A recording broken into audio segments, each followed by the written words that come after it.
Hi, Steve. Yes, Hi.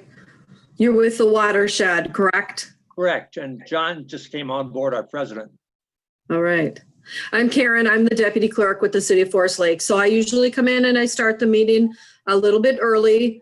We will start at 6:30 once everybody starts coming in. We are live on YouTube right now, just so you are aware. Everything is being recorded at this point. Yes. Hi. Well, and I can hear myself. Hold on, and now I have to turn down my volume on the Zoom. There we go. So on the YouTube, you can watch it live. There's a 20-second delay, as you maybe heard. So if you are watching it live, you might want to mute that because it'll sound like it's off. And so then usually what I do is I just mute myself and turn off my camera until the meeting's ready to start. And again, we are live and being recorded right now, just so everybody is aware. Okay.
Hello.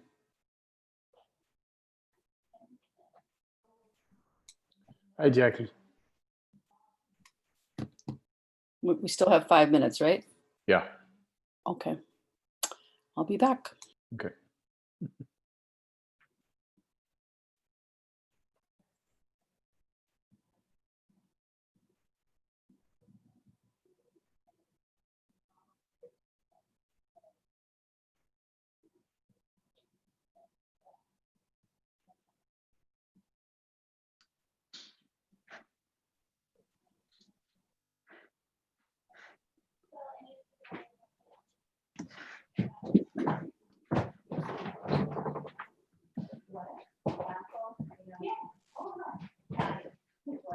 Oh, okay, that makes sense.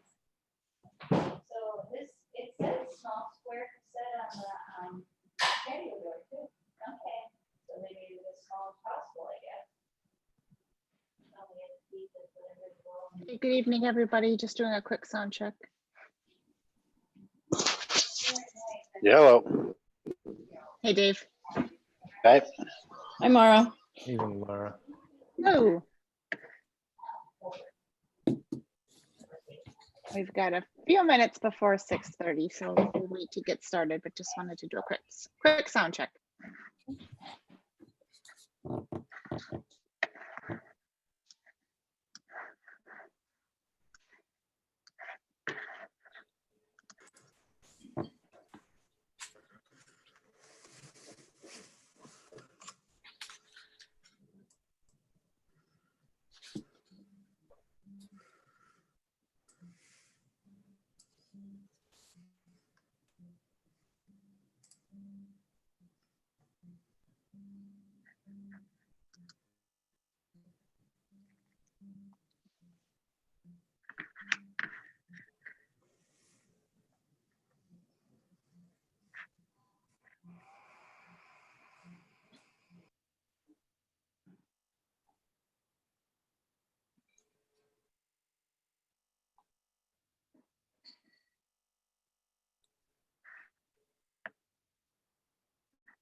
Mara, can you hear me okay? This is Sam.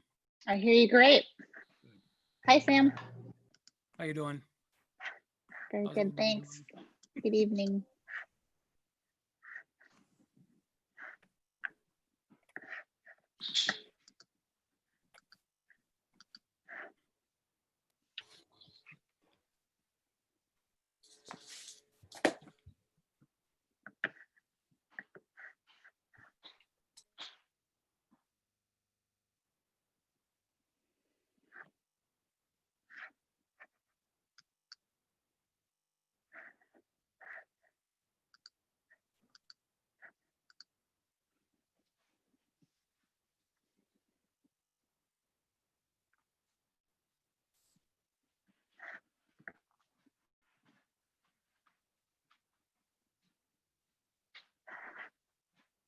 All right, we are at 6:30 and I see we've got a quorum of council present, so I will call our workshop session to order.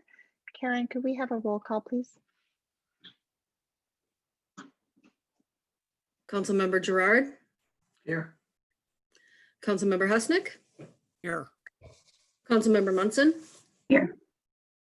Councilmember Byström, Here. Mayor Bain.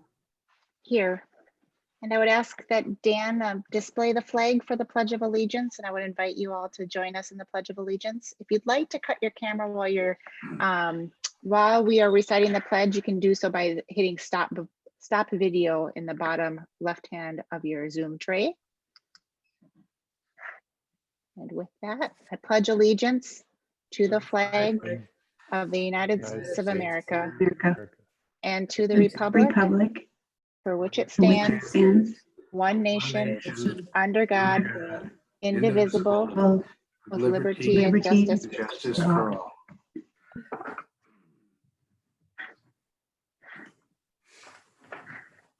Just a couple of logistics for this evening. We are in workshop format this evening, so we will be more informal in our approach. We will not be making any final decisions. We will not be taking any official votes tonight. The purpose for this evening is to exchange information. We have our partners at the Comfort Lake, Forest Lake Watershed District here. And our goal is to have information exchange and just council education.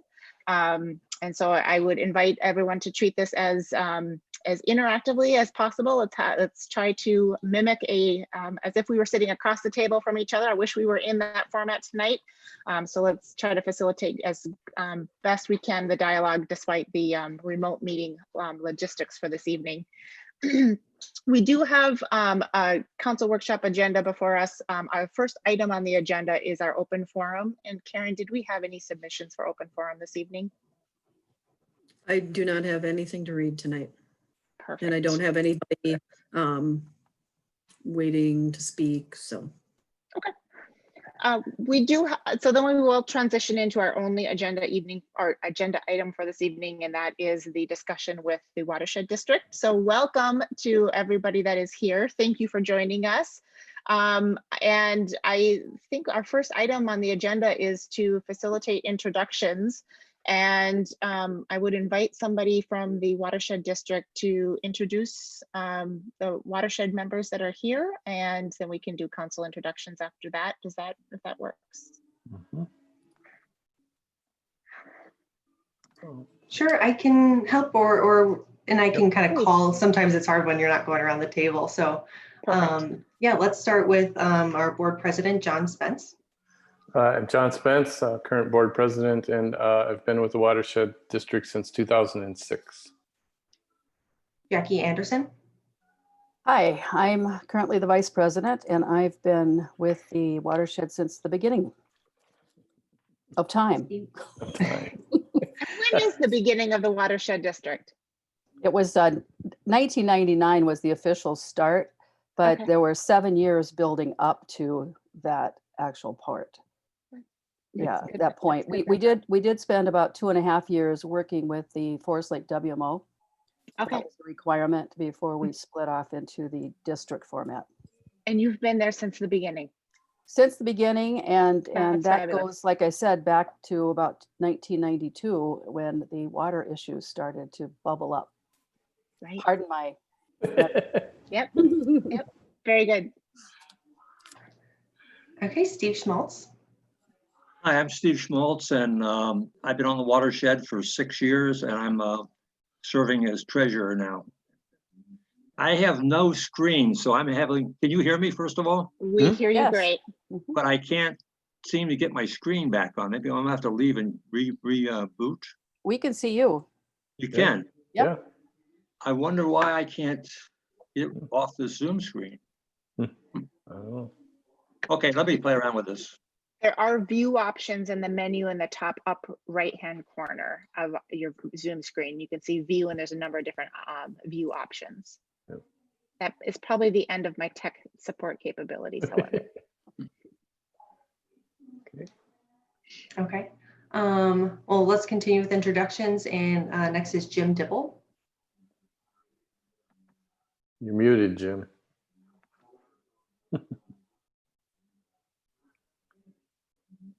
Sorry about that. Jim Dibble, I've been on the watershed district since November of last year, so I'm new at this. And I'm also on Forest Lake Lake Association board member also. And I don't see our fifth council or board member Jen Oaknick on the call. She might not have been able to make it tonight, but she is our fifth and final board member. Okay. And Mike? And Oh yeah, should we do our staff too, or do you want to do council and then we'll get staff nope, yes, afterwards? please. Let's pick up staff next. Okay, Mike. Yep. Good evening, everyone. Mike Kinney, District Administrator. I've been with the district now, I guess 6.5, 7 years, early 2014. And I'm Emily Hines, watershed technician. I've been with the district since December 2014. And then we've got our engineer Megan Funky. Megan Funky, work for MS Livia Resources. We're the district engineer. I think we've been the engineer 10 years, and then I've been working with the district since I started at EOR in 2011. Fantastic, thank you. Let's do a quick introductions of Forest Lake City Council and Forest Lake staff. Maybe we'll start with Councilmember Husnick and then we'll do Councilmember Gerard. Okay, Sam Husnick, Forest Lake City Council. This is my 4th year with Forest Lake City Council, and I was a previous liaison for the watershed district. So, Councilmember Gerard, and then we'll do Councilmember Byström. Paul Gerard, City Council, appointed a year and a half ago, and I am the current liaison to the watershed, trying to follow in Sam's footsteps here, and it's good to see you all tonight. Good to see you. Nice to see you. Councilmember Byström and then Councilmember Munson. I am Kathy Byström, and I am quickly finishing up the 2nd year of my 1st term, and excited to learn more tonight. Fantastic. Councilmember Munson. Hi, everyone. Kelly Munson, City Council, and I, like Councilmember Byström, finishing up the 2nd year of 1st term. And I'll do a quick introduction. Mara Bain, Mayor of Forest Lake. I am finishing up my 2nd year of my 1st term as mayor and was on City Council for 2 years prior to that. And then I'll just do a quick introduction of Forest Lake staff that we have in attendance. We have our City Administrator, Patrick Casey. We have Public Works, Dave Adams. We have our Deputy Clerk. We have Karen DeRoff, and I am missing, we have our Chief of Police, Rick Peterson. I think that, did I miss anybody from a staff perspective? Oh, and our Assistant Administrator, Dan Undum. All right, with that, I know we've got a planned, there is a planned deck, and I'll turn it over to, however, Emily, are you leading us through this, or however you want to walk through the planned discussion items? Take us away. Okay, yeah, that's kind of worked in the past. I can share my screen and it looks like I've got the capability. So I will do that and I'll display the slides that went out. I think we can skip past, we had just kind of in our typical board meeting slide deck, always those introductory slides, but I think everyone knows about Zoom functions by now for the most part. And so raising hands and things like that. So I'll skip past that. We did the introductions. So yes, thank you for having us here. We just wanted to go over, so Comfort Lake Forest Lake Watershed District is in the process of updating our 10-year watershed management plan right now. And so as one of our key partners, the city of Forest Lake, we'd like to know sort of what types of priorities the city would like to see in our next 10-year plan. And also as part of that, understanding common goals and objectives and identifying opportunities for collaboration and partnership, all kind of ties together. And so I'll kind of try to give a little introduction to each topic as we go, and I'll give a sort of a timeline update on our plan, and then I will turn it over to the council and board to really take away most of the discussion. I'll just try to get the conversation introduced. So here's just sort of a timeline. We started back in 2019, which is pretty early for updating our plan because we wanted to do a lot of processes like this. We did some public input for the most part in 2019. And then this year, so far in the spring and summer 2020, we've had some workshops and inviting partners and doing some small groups, and then meeting with our city partners is really a big step that we're doing. And so kind of overlapping now with the plan drafting portion. And then we had originally planned, we're kind of shooting high to publish the draft plan for the initial 60-day review in November. As we're kind of getting more input and putting more into the plan and maybe broadening the scope of what we're looking at a little bit more, we're thinking we're going to push this back out a couple of months, probably early 2021. So the city will be part of that official review as well, but sort of this informal discussions beforehand to tell us how to draft it in the first place is very helpful. Then it needs to be reviewed by kind of our overseeing body, the Board of Water and Soil Resources, and then we'll aim to finalize next summer, and it doesn't expire until about a year from now. So we're about a year out from the official expiration. So just to kind of get us geographically located, we've got the watershed district boundaries here. It's kind of that funny shape because, as I'm sure a lot of you know, it's based on the hydrologic boundaries and the way water flows. And that's, so you get a lot of kind of strange overlap with counties and cities and all that. And so the part that we're focused on tonight is, of course, Forest Lake, the bottom left. And so that's that red area. And you'll notice, so kind of the big lake there, obviously Forest Lake, and then Shields Lake to the south, Lake Keewatin to the southeast. And kind of interesting to note is pretty much in that overlapping red area, everything west of Forest Lake, for the most part, actually flows to Comfort Lake through the Sunrise River. So we think about Forest Lake a lot, but a lot of the runoff from the city goes to Comfort Lake. And so kind of as part of this plan update, we really wanted to look at what have we accomplished in the last 10 years and where are we going? And we made a lot of progress in the last 10 years to get our lakes to the goals. And so some of them, it's getting to them to the state standards, and some it's even beyond state standards, getting them off the impaired water bodies list. And so as of this year, 5 of our lakes are meeting their 2030 goals. And so they're 10 years ahead of schedule. We've got another 2 lakes that are on track to meet their goals very soon. Shields Lake probably looks familiar. We actually just this week are doing the second round of alum treatment on Shields Lake. And that's going to be a big thing to bring Shields Lake to that clear water state and meeting its long-term goals. And then 3 lakes in our watershed district need a little bit more work, Birch School and Little Comfort Lake. And those are kind of going to be next in line.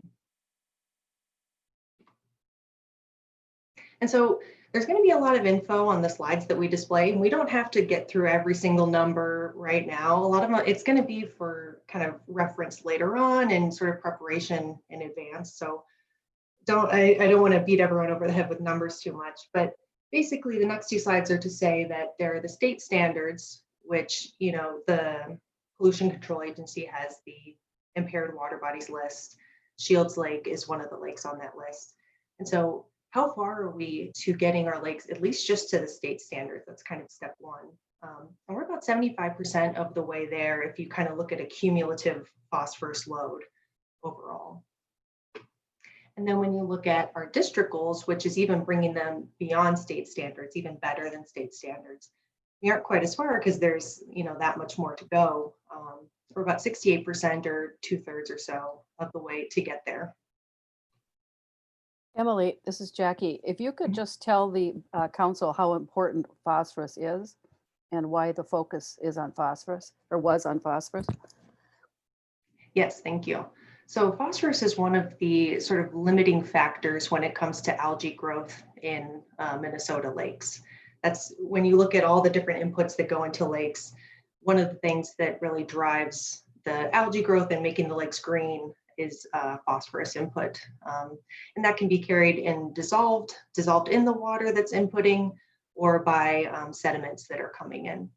And so kind of that rule of thumb that people always throw around is about 500 pounds of algae growth for every pound of phosphorus. And that's kind of the potential that we're looking at. So when we're talking about, starting point, we need to reduce 5,500 pounds of phosphorus. That's a lot of potential algae growth. Thank you, Jackie. That's a good point. And so here's just, throwing a lot of numbers around, but sort of the visual really helps to say how close are we to getting to the goals. Definitely over halfway, but there's still some left to go before we get those lakes to where we want them to be in the first place. And then from there, it's protecting them and keeping them there. So Forest Lake specifically, that's obviously a big concern for the city. That lake, it's currently meeting state water quality standards, so it's not impaired, but it's still not quite to that 2040 goal that we want to get to. So our original plan had it reaching this 30 phosphorus concentration of 30 parts per billion. And we're still not quite there yet, but we have several projects in line, and we think we're going to be able to get there within the next 5 to 10 years.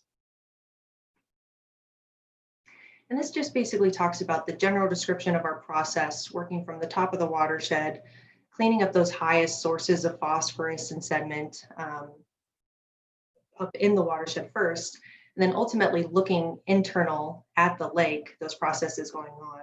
And we do some special monitoring in each basin to see how we would tackle that. And so here's just kind of a visual of all the projects that we've done in the watershed. And so some of them, they impact Forest Lake, and a lot of them also improve Comfort Lake as well, just depending on where they are. And you'll notice that a lot of these might sound familiar. We've worked with the city on a lot of these, and some of the great highlights that we have are that enhanced street sweeping program.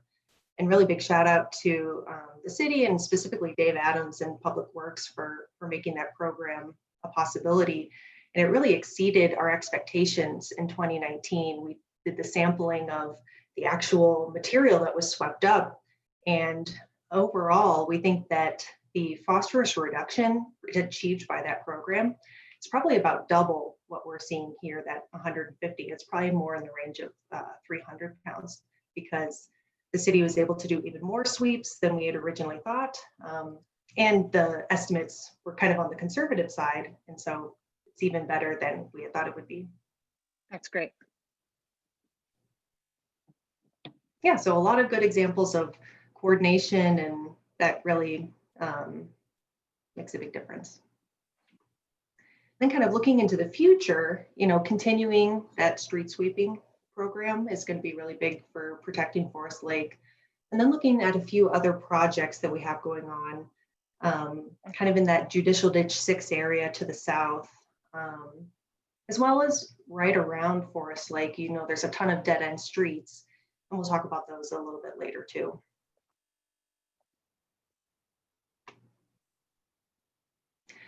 So there's a lot of topics that we could talk about, and a lot of the slides have a lot of information.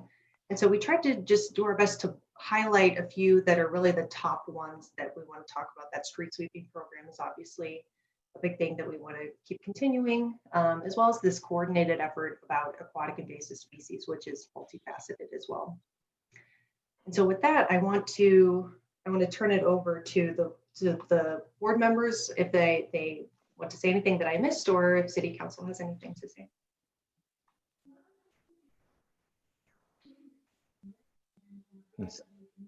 So I'm interested, go ahead, Jackie. Yeah, I just wanted to add, Emily did a really nice job of that overview. And she did mention how interactive the water is with the Comfort Lake Management District as well. But it's not just Big Comfort, it's also Little Comfort. And North Shore Trail exits into wetlands that eventually enter into Little Comfort. So it's very important to keep that in mind, that when we're talking as partners, it's because the water flows where it flows. And so we have to work together to make a difference. And Forest Lake was one of the partners in starting the watershed district. And so we've always had a very strong partnership. And so when we approach any of our municipalities, it's with that in mind, is that we want to understand what your future plans are so that we can work together to make sure that that can happen in a sustainable way and still protect our water bodies.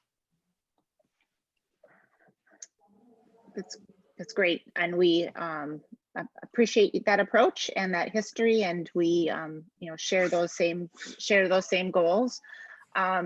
I guess as kind of looking at the specific item and bullet points on the slide, certainly I want to hear some more about dead end streets and a public fishing pier and kind of perspectives that you might share on that. But before we jump into that topic, as far as supporting current programming, enhanced street sweeping, is your wish that we continue at current levels? And it's great to hear that you're seeing better than anticipated success with that program.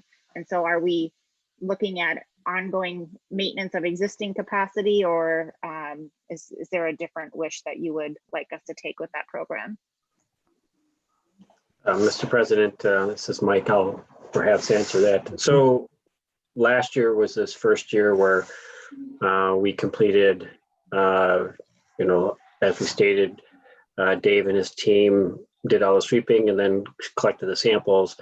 Then we coordinated with the University of Minnesota. So the University of Minnesota and the Minnesota Pollution Control Agency are currently doing a study. So they have some grant dollars to evaluate the value of doing street sweeping as a whole for municipalities for water quality and as a credit program for MS4, for the MS4 program, which you're familiar with.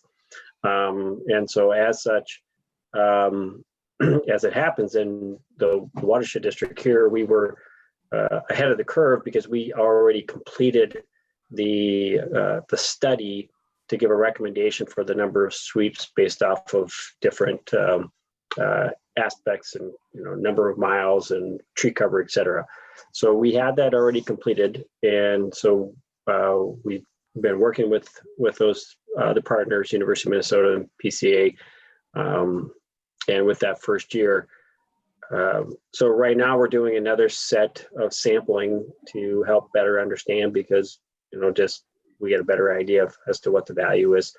So then one thing that we haven't gone through completely is there, could we tweak it some more?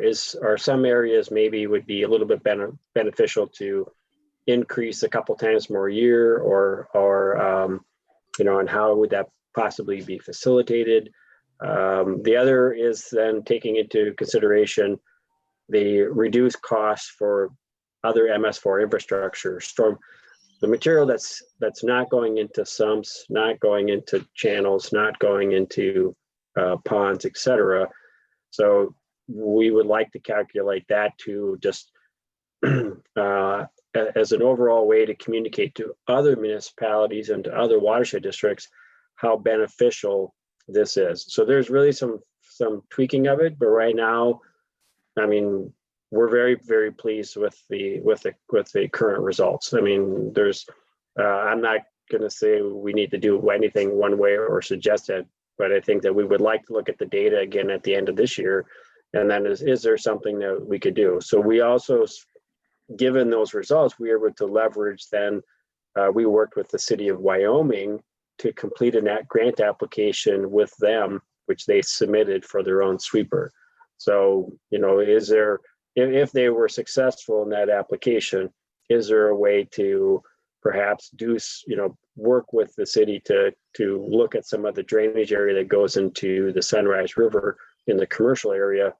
But that's down the road. We got to first get the grant and things like that. But so there's nothing that says that we want to make any big changes right now. We're very pleased with what we're seeing. So That's great to hear. So kind of just walking down the items on the slide, we have had a number of conversations with the Forest Lake Association related to increased funding request on their part. And one of the goals of that increased funding is for aquatic invasive species. And it's really kind of spurred this conversation around clarification of roles of how much of that work are you as the watershed district able to do? And then I think that's a kind of a foundational question of how does that fit into your mission? How does that fit into your overall programming?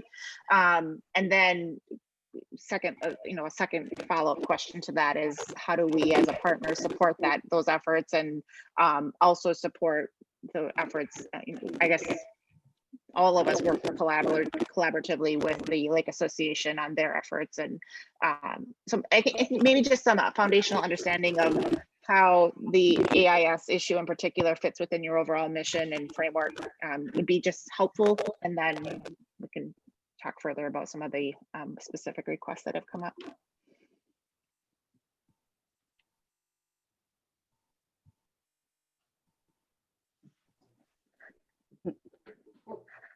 Yeah, who would like to take this one? I don't want to jump. yeah, I don't know if one of the managers wanted to. I can talk about this. I think the important thing is that one of the most important things to have partnerships when we go, grants are extremely important in funding a lot of our projects. So it's important that the city, the Lake Association, the Watershed District all work together to apply for grants. Because the more people that are working together, the better chance you have of winning grants. So that's one reason why we like the city to participate. The other reason, of course, is that a high percentage of the tax base that comes to the city comes from a lakeshore tax, which Washington County collects. In 2010, it was around $900,000. And so the reason the Lake Association approached the city on this issue about 8 or 9 years ago was to make sure that some of that money goes back to the lake, because really it's there only because people live on the lake, and it's a community lake, so everybody should be participating and help supporting the lake. So that's another reason why we wanted the city's involvement on that. There are a lot of things too that the Watershed District doesn't get involved with. You know, we've got the weed harvester, which we've been working with. We've got, in this case of curly leaf pondweed is a major AIS that we treat as a watershed because that does affect water clarity, because the curly leaf pondweed dries off and dies off in July, and that provides a lot of dead material to support the algae blooms when the water temperature gets up there. So by eliminating curly leaf pondweed early in the season, you eliminate all that feeder stock that comes in and supports the algae growth later in the summer. Now, Eurasian water milfoil is not treated by the watershed, and so the Lake Association has to handle that one on their own. And that's where we really need support from the city, because that could continue to grow and get larger and larger each year unless we can find a way to control it. So it's a combination of factors here, but the most important thing is that we all work together and everybody have a little action in the game, so we can continue to win a lot of grant money to support our efforts. Does that help, Mara, a little bit? It does help. And if I could expand on that just a little further, the delineation that you provide in that explanation, is that a board decision that's controlled locally? Is that set based off of statute and what the authority that's granted to you by state statute? Help me understand kind of the the source of those limitations? I appreciate that they exist. I'm just trying to understand source. Well, the DNR requires, before you treat any water body with chemicals, the DNR has final say and control over how much you can do. And so you have to go out and map the areas you want to treat, and there is a limitation of what percent of the lake can be treated each year. So that's one reason why we have those. We have a professional scientist that comes out and does those surveys for us. And then he follows up with a follow-up survey to see how effective it was also, so we know that. So that's all controlled by the DNR and by regulations. And the types of species, the delineation of what you're able to do, for example, with curly leaf versus what you're able to do with some of the milfoil, for example. Is that that delineation, is that because of a state limitation, or is that a policy decision at the Lake Association or at the watershed district? It's a policy decision, I believe, Mike, isn't it, from the DNR controls that decision? Right, and it's so it's governed by a rule, but there are some factors in terms of what the state would allow. So and we can provide, so that basically, and Emily has done a nice job in the past communicating to the board some pretty in-depth details of the two main types of permits that are allowed. One for general application, which we apply for doing the larger lake areas, and then also the other is for residents that they can do in the nearshore lake areas.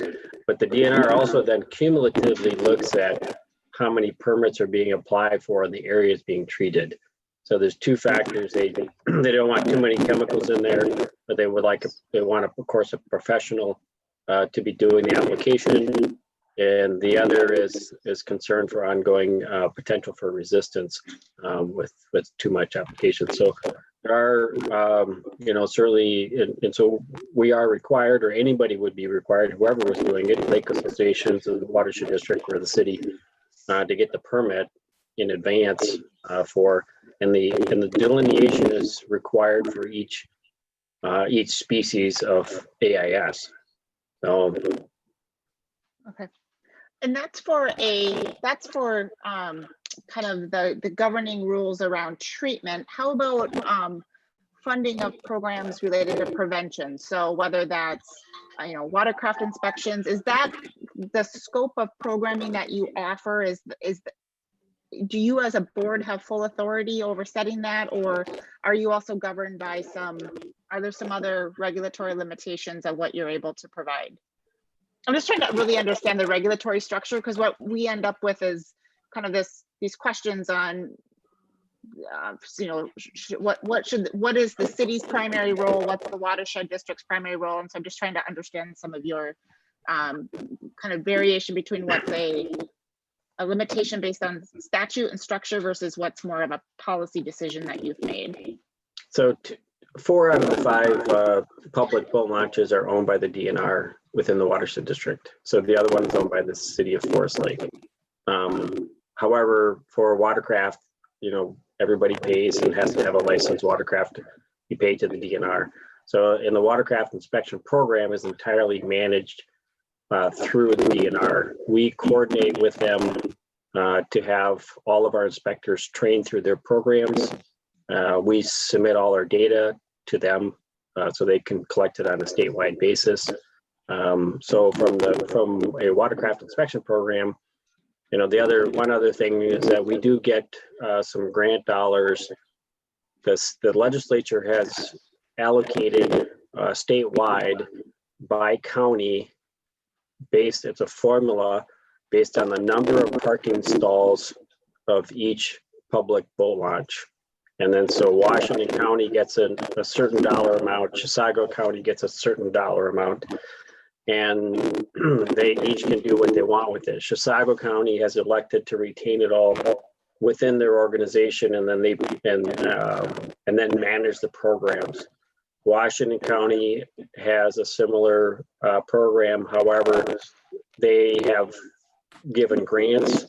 The big grant dollars go to the Washington Conservation District. They help facilitate some watercraft inspection on other lakes where there currently hasn't been any. Of course, some county boat launches they're managing for the county. But the watershed district, we've been applying since very early on for flowering, rush, watercraft inspection, and curlew pondweed. So we've been quite successful in doing that. And one of the big things on the watercraft inspection program is that we've just been able to manage our program in such a way to be far more cost effective than what the conservation district is. In fact, our cost per hour is about half of what theirs is. So we're able to facilitate that in these very large number of inspection hours and inspections on all of our lakes compared to others. So, and then the other piece is that we know for Washington County, Forest Lake is the busiest lake of all the lakes in Washington County. Does that answer your question? Yes, that helps. Thank you. That's helpful. Thank you. I just wanted to add something here foundational to your question about what statutes control and what we can do. And it's 103D is the general water district statute. And we also operate under 103D, which is the metro area watersheds. And so they have some more flexibility than the rural districts have, the outside of the metro area districts have. And we operated under 103D for the first 7-8 years of our existence. So we understand that. And action is very limited under 103D because you have to have petitions either from government bodies or you have to have petitions from citizens to really do anything. It's very difficult to do the major projects that you need to do in a metropolitan area. So we did get status change in 2007 to operate under 103B. That gave us ad valorem taxing authority. And so that's what we've been operating under to bring in the revenue that we need to do these big projects that we've been talking about. The other thing that is foundational for all watershed districts, 103D or 103B, is that we have to operate with science. It's mandated that we have a civil engineer on duty as these are public projects. And so we have to be guided by the science of what the water is telling us, the dynamics of all of that. And then beyond that, obviously the local district management board has discretion to set priorities within those parameters. And our priority for the last 10, 15 years has been to reduce this phosphorus. I think it was 4, maybe even 5 of our lakes were on the impaired list from the MPCA, Minnesota Pollution Control Agency. So that was a big priority. We wanted to get these lakes cleaned up and we wanted to get them off of that impaired waters list. And you have to have 10 years of data in order for them to, of good data, saying that the lake is cleaned up, it's stabilized, to get that taken off of that list. And so that's been our priority. The recreational value of lakes is also a tenet of all of the water agencies, including watershed districts. And Eurasia milfoil kind of falls into that because, again, as Steve said, it's not a phosphorus contributor. Typically, there has to be more nitrogen in the sediment in order for Eurasia milfoil to thrive. But the University of Minnesota has been doing tremendous research over the last 20 years on Eurasia milfoil. And it's just very exciting now. What they're finding is that milfoil, when it comes into a lake, adapts itself to that lake. It's almost becoming a hybrid, for the area that it's in. And so the treatments are different, where we've been doing the same treatment over and over again and not seeing the results in all the lakes around Minnesota. What they're finding now is that you have to understand the genome of that plant, and then you can target the chemical for that particular variety. So that's just very new, but science, like I said, is at the core of everything that we do. And once we get our lakes stabilized, The board has the discretion to say, okay, we're going to focus on Eurasia milfoil because it's still a problem. But we're going to do it in a much more targeted way than has been done in the past, because this new science that the U of M is coming up with is very exciting. And if it works, then of course we have a better chance of controlling Eurasia milfoil. But before that, this is where we can really partner with our cities. We have to educate. Public education is the key to behavior change. And Eurasia milfoil is spread primarily by boats coming into the lake, fishing tackle that maybe was on an affected lake and is being brought into a lake that doesn't have it yet. And that's the primary thing. You know, there's probably some that comes, you know, through waterfowl and so on, but the majority of it is through transfer from human activity. So we have got to work together to make sure that we are educating everybody in the interim. That's incredibly helpful and thorough. Thank you. Councilmember Byström. I hear you talk a lot about partnerships and the importance of partnerships in sustainability and grant writing and other things. What in your opinion is the characteristic of an effective partnership with a municipality like the city of Forest Lake? What are we doing well? What aren't we doing that we need to do better? If you could define partnership for me, I'd greatly appreciate it. I think one of the things, this is Steve Schmaltz again, is that we share information and we try to work together as closely as possible. For example, we cannot do a project on private land. We have to have either public land or have a homeowner or a property owner cooperate with us. So that's why dead end streets, where you own the dead end streets, I think we have quite a few lots on the lake. We could do projects on those locations, for example, without, you know, fairly quickly, because it's just a matter of working together. That would be one example. The other thing would be, for example, having advance notice of when you're going to do capital projects. If we know 2 years in advance that you're going to repair this street, then we can look for projects in that area while you're disrupting the ground to take advantage of that situation and put in extra projects. We can't see the culvert laid on the street and respond that quickly to a project. So we need to have advance notice. And that's one of the things we want to talk about here. The other thing is that we have a lot of modeling that we can do. We know where all the culverts are, but we don't know what the culvert sizings are, the differences in heights with one end versus the other. The city really should have that information for their MS4 program. And if you have it, we need to have that information so we can run better modeling studies on how water flows, where it flows, and what the risks are. So that's another thing we need from you that we've been asking for a number of years, and we'd like to get that information if we could. That's later in the agenda here as one of the high marked areas. We have to get off this first slide, otherwise we're not going to get through this. But, so I'm kind of jumping ahead here to some of the high points just so we get them in. So we don't have curfew till 11 p.m. We're tucked in for a late night. So those are a couple things we'll talk about in more depth as we get into this whole thing and why it's important. But those are a couple things that are high on our list for this round. Okay.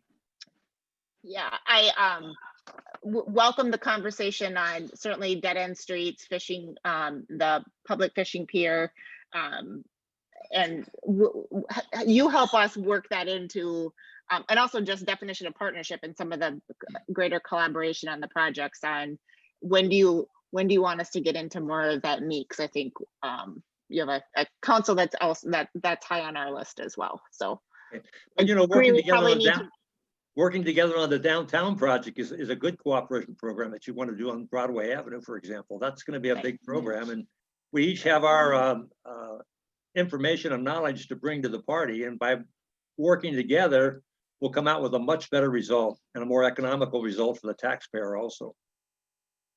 I agree. And that's been the history. I just wanted to say that that's been the history of the district. There are many projects that were done in the downtown area before we had official rules and before we were shifted from 103D, that more rural operating environment, into 103B. So that has been there. It continues to be, as Steve said, very important that we work together. But I just wanted to add that one of the things that maybe is helpful is to look at us as a technical expert when it comes to stormwater and other types of water too. But primarily in a metro area, we're dealing with stormwater. And what happens to that stormwater with development? We have absolutely nothing to do with zoning. The only thing that we can do is provide technical resources to tell you, and we'll talk about that here a little later, what type of soils we have in different areas, how the water flows, and how we might work together to impound some of those outflows from the metro areas and treat them before they go into the culverts and the streams and the ditches to get to Sunrise River or to Big and Little Comfort.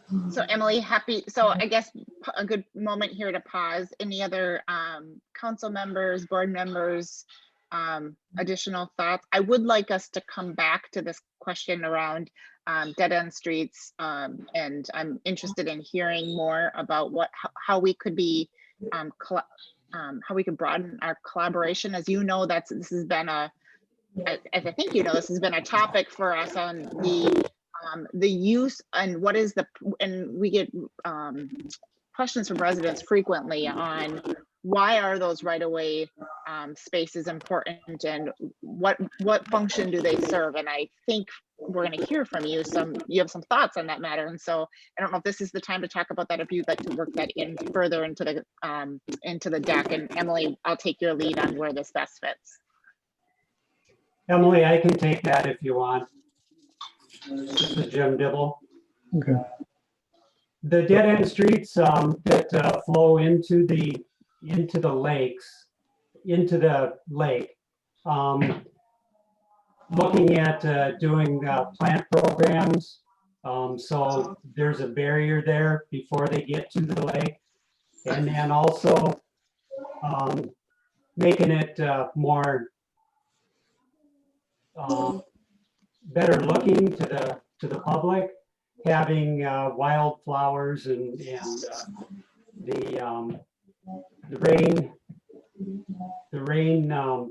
garden would be real nice to do at the dead end streets, especially like downtown, like for instance on 4th Street, right downtown there.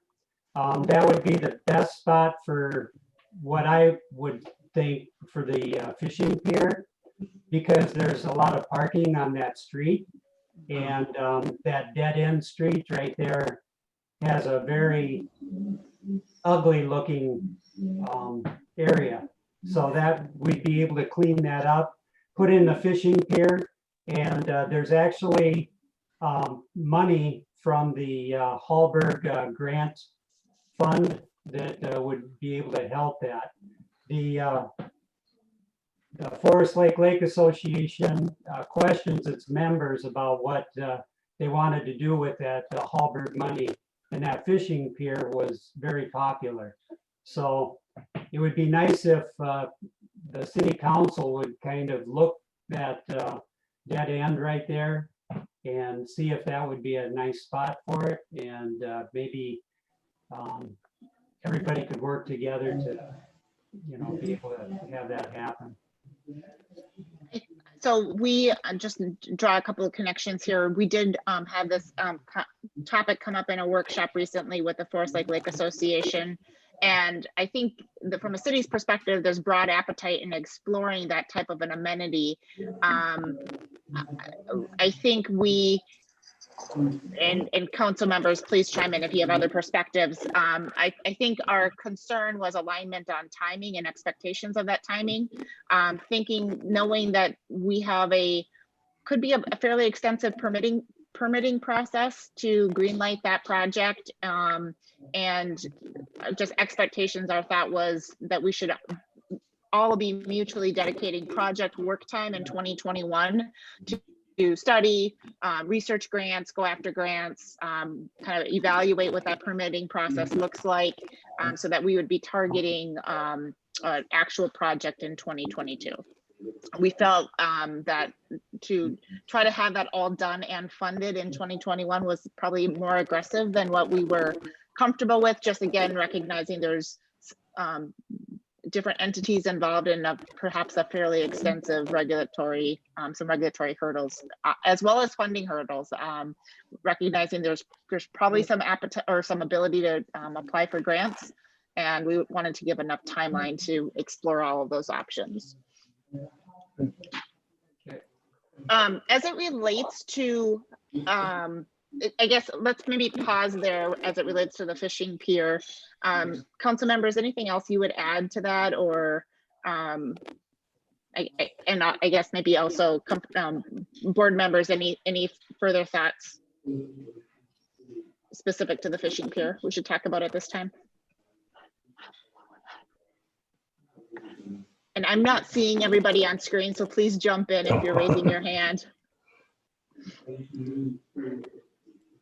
All right, I'm not hearing anything. I guess from a kind of identifying next steps, do we agree that we should just be mutually working together and putting some staff time on calendar for early 2021 to outline what does this look like? Maybe that happens yet in 2020, but I think the goal would be to have a working plan identified of kind of roles, timeline, responsibilities outlined for 2021, so that we're mutually working on that together. And that would us being Watershed District, the Lake Association, and the city.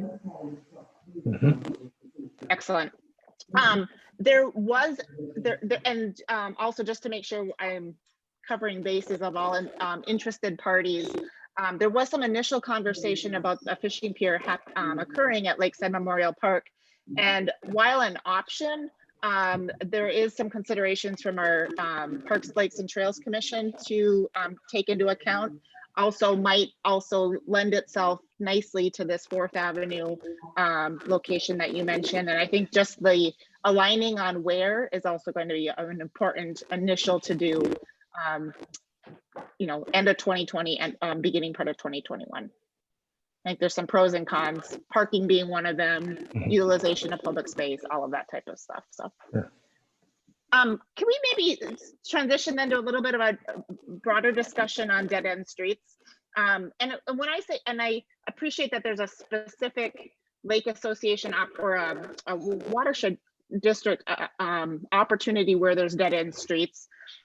Is that even is there a broader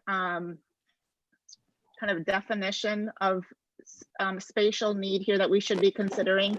The City of Forest Lake owns like 34 different right-of-way locations on Forest Lake, if I understand that correctly. Dave, is that number, am I correct in that number? Around 34, maybe it's 34 between Forest Lake and Clear Lake. Anyway, there's a lot of them. Yeah, that's close. I think it's almost close to 40. I think with Donovan review between right-of-ways and dead-end properties. So yeah, that's pretty accurate. And I would say that so informally, we have identified that those are in a variety of conditions. Everything from well-maintained by well-meaning nearby property owners who have kind of adopted those parcels and are maintaining them in a way that we would all appreciate and say is fantastic, to perhaps some maintenance that is less than ideal, and some usage that is less than ideal. Also to some of those spaces is just wide open wild space and nobody would even know that it was owned by the City of Forest Lake. It just looks like open wild lakeshore. To some, I think there's probably some key locations that you would say this would be a great space for us to do a project. How do we best, or what's a logical next step on advancing that? I think there's a number of locations where we have a broad appetite of, we could turn it into something that's more aesthetically appealing and improve lake quality. that's a win for everybody, and we should be green lighting that all day long. We may find some locations where there's some neighborhood resistance to change for whatever reason, and that might be okay. And then there's some other areas where we have access points where people are using, I mean, it's become a default boat launch, and that is not what we want. How do we inventory, kind of build a plan, get from something that is, get a plan that's more formal than what we have today, which is kind of this informal list, to something that where we're kind of prioritizing, working together, identifying opportunities? Thoughts? Mayor Bain, President Spence, I could maybe add a few things from our side of it. Not to detract from the fishing pier, but also I'll note that we do have the other lake, Shields Lake, that district staff and city staff have been working on. And one of the things we've been talking about there is a new aerator and a new fishing pier out there, and just improving that park overall. So a really great partnership. We're really very fortunate to have great staff over at the city to work with on that project. So we like where that's going, but of course it all takes time and resources to do it all. So from that, and then when we translate from Shields then to Forest Lake being X number of times larger, I remember very early on seeing a slideshow about the number of dead end streets around Forest Lake, photos of each one. And of course, your description is quite accurate. They're all over the board in terms of their size, use, potential, etc. So I do think that right now the district, we have some staff in particular. I'll just call out Blaine Einecker. He's done a lot of restoration work in his career so far. He's now been with the district a little more than a year, doing a lot of project restoration, project management in other areas.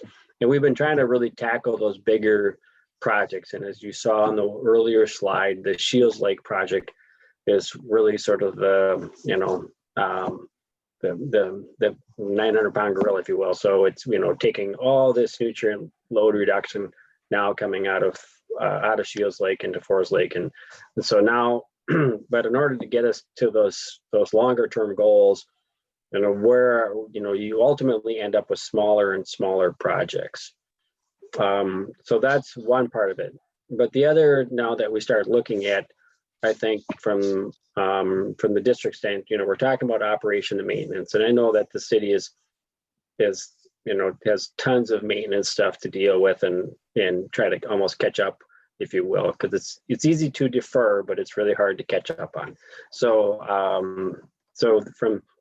I understand on that side of it, and I think also from a staff and fiscal resource standpoint, the dead end streets has been kind of just sitting parked, in the back lot. By right now, I think we're positioned to do a better job of inventory, all of them, and then establish some level of prioritization and then execution of what we would do with them. I mean, we could even do a bigger, maybe potential clean water fund grant application. We could look at improved habitat, I think, as Mr. Dibble had mentioned. Some of these things, which ones would want to be designated through some community outreach as walking access. Those default boat launches are illegal per the DNR. But it's city property. So what does the city, and I know it's not going to be easy when people that are using it currently are going to want to continue to use it. But at the same time, as Manager Anderson mentioned early on in the AIS piece, the education is so critical to preventing additional future infestations of other, AIS. So then there's plenty of them out there, some in northern Minnesota, some across the river over in Wisconsin.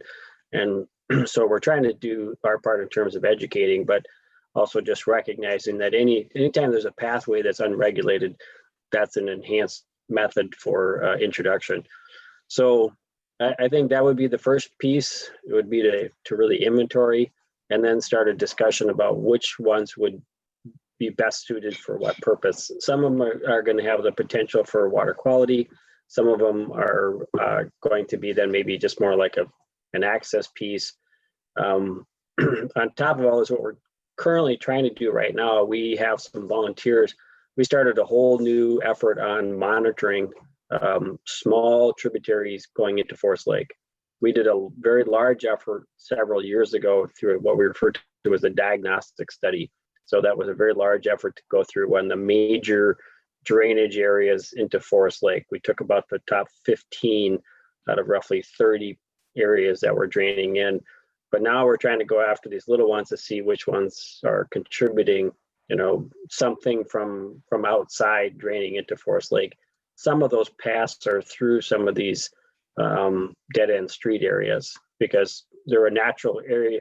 It's a natural location to put a swale or a little conveyance so it drains to the lake because it's not used, you know. So it's so we're trying to help facilitate a better understanding of what, you know, prioritization they might be. We think they're very important around the lake. Some of them could be good demonstration sites. There are locations where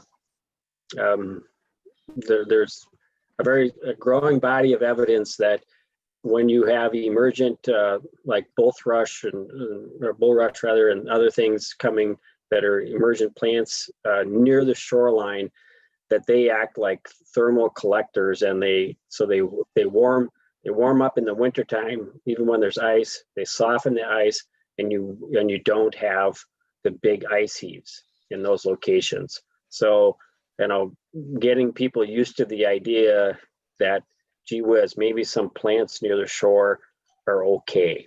You know, sure, have your path out for your boats and things, but some of these other areas would really benefit from having. So, you know, it's again just sort of a cost-effective piece too. It improves the ecology. So there's a lot here when it comes to the dead end streets, but as mentioned by Manager Schmaltz, you know, the fact that the city owns them is the big first part of it. I mean, that's our biggest challenge often is finding a partner, private or public, to do a project on. Well, thank you, Mike. I was going to jump in and say something not as detailed as that, but similar to that, is that I'm hearing that there might be this isn't the evening for voting, of course, but there might be an interest in the city in partnering with the district to do that. And by partnering, I mean giving the okay, saying, yes, we want you to inventory our access, dead end street accesses to Forest Lake. And so that gives us the information that we need to move forward and to do this. And obviously it would involve your engineer and our engineer and Mike and the staff and so on. So that's an important first step, is just saying, yes, we're interested. I guess I'll ask for a broader perspective. Ryan, welcome. Everyone, Ryan Goodman, city engineer. Just want to pipe in on the dead end streets here. So, you know, there's a lot of history here. We're not starting from scratch. Back in 2016, 11 specific spots were analyzed and reviewed. 7 were proposed by Comfort Lake, 4 additional by the city. Even to the point, some preliminary plans were put together, phosphorus calculations, and number of field walks and stuff like that. These were all smaller projects. You know, obviously if you just went with the grant solicitation application for 1 or 2 of these, you're probably not going to score well. If you can package in something larger with the downtown stormwater study that we're doing, or if you just do one every so many years out of pockets. You know, we have a lot of information that has been completed on the south end of Lake One. City shared all their infrastructure files there. And, you know, there's some areas that were very valuable and some smaller projects that might not score well in a grant, but it's one step closer in the direction everyone wants to go. But, you know, when you can package it into something that's being done regional, such as the diagnostic studies or the downtown stormwater study, I think that's where we can tab on some of these other smaller projects that have already had all the work and engineering done.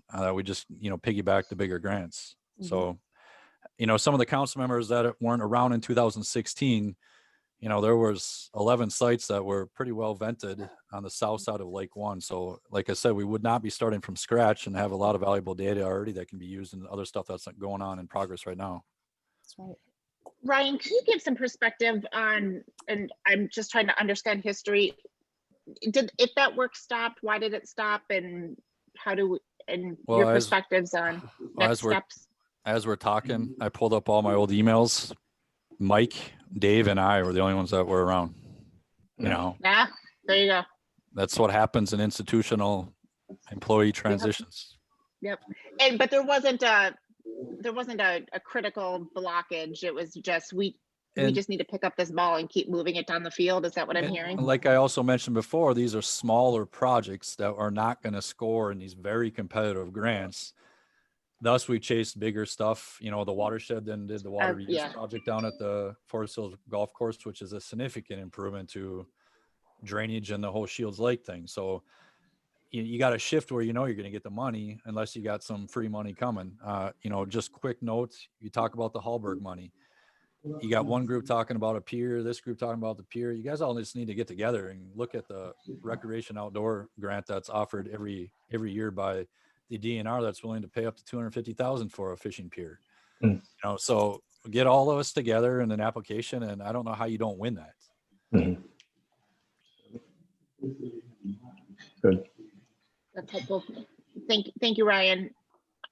I guess on this topic of, so what I'm hearing on next steps is really to revisit the surveys that were done previously and some of the prioritization work that Ryan outlined that it has been done previously, to pick that up, reevaluate what's left and needed from an inventory perspective, and come back with some recommendations. And I appreciate that the watershed district is going to be looking at this from a water quality standpoint and evaluating accordingly. That also is our goal. I would layer into that also, I think we have locations that are an easier sell from a resident's perspective, and we will have greater support. There may be other locations that, for a host of existing use reasons, might not be the one to tackle and the one to prioritize. And so I would just add that that would be a lens that the city would be looking to apply, would be feedback and participation. We would want to look for those projects that have active neighborhood support, and I think we'll have that in many areas. We may have some that are challenging. It just might not be worth a fight if we've got other areas we can tackle. I think collectively we agree that we're best successful when we've got the support of the neighboring property owners. I've done a lot of talking on this topic. Council, other perspectives before we move on? And I'm not seeing everybody on the screen, so just jump in if. All right.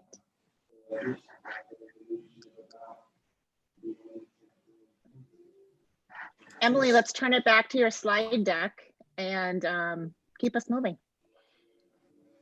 Before we do that, this is John Spence. I just wanted to catch one point before we leave the lakes topic. So Emily talked about our goals for phosphorus reduction.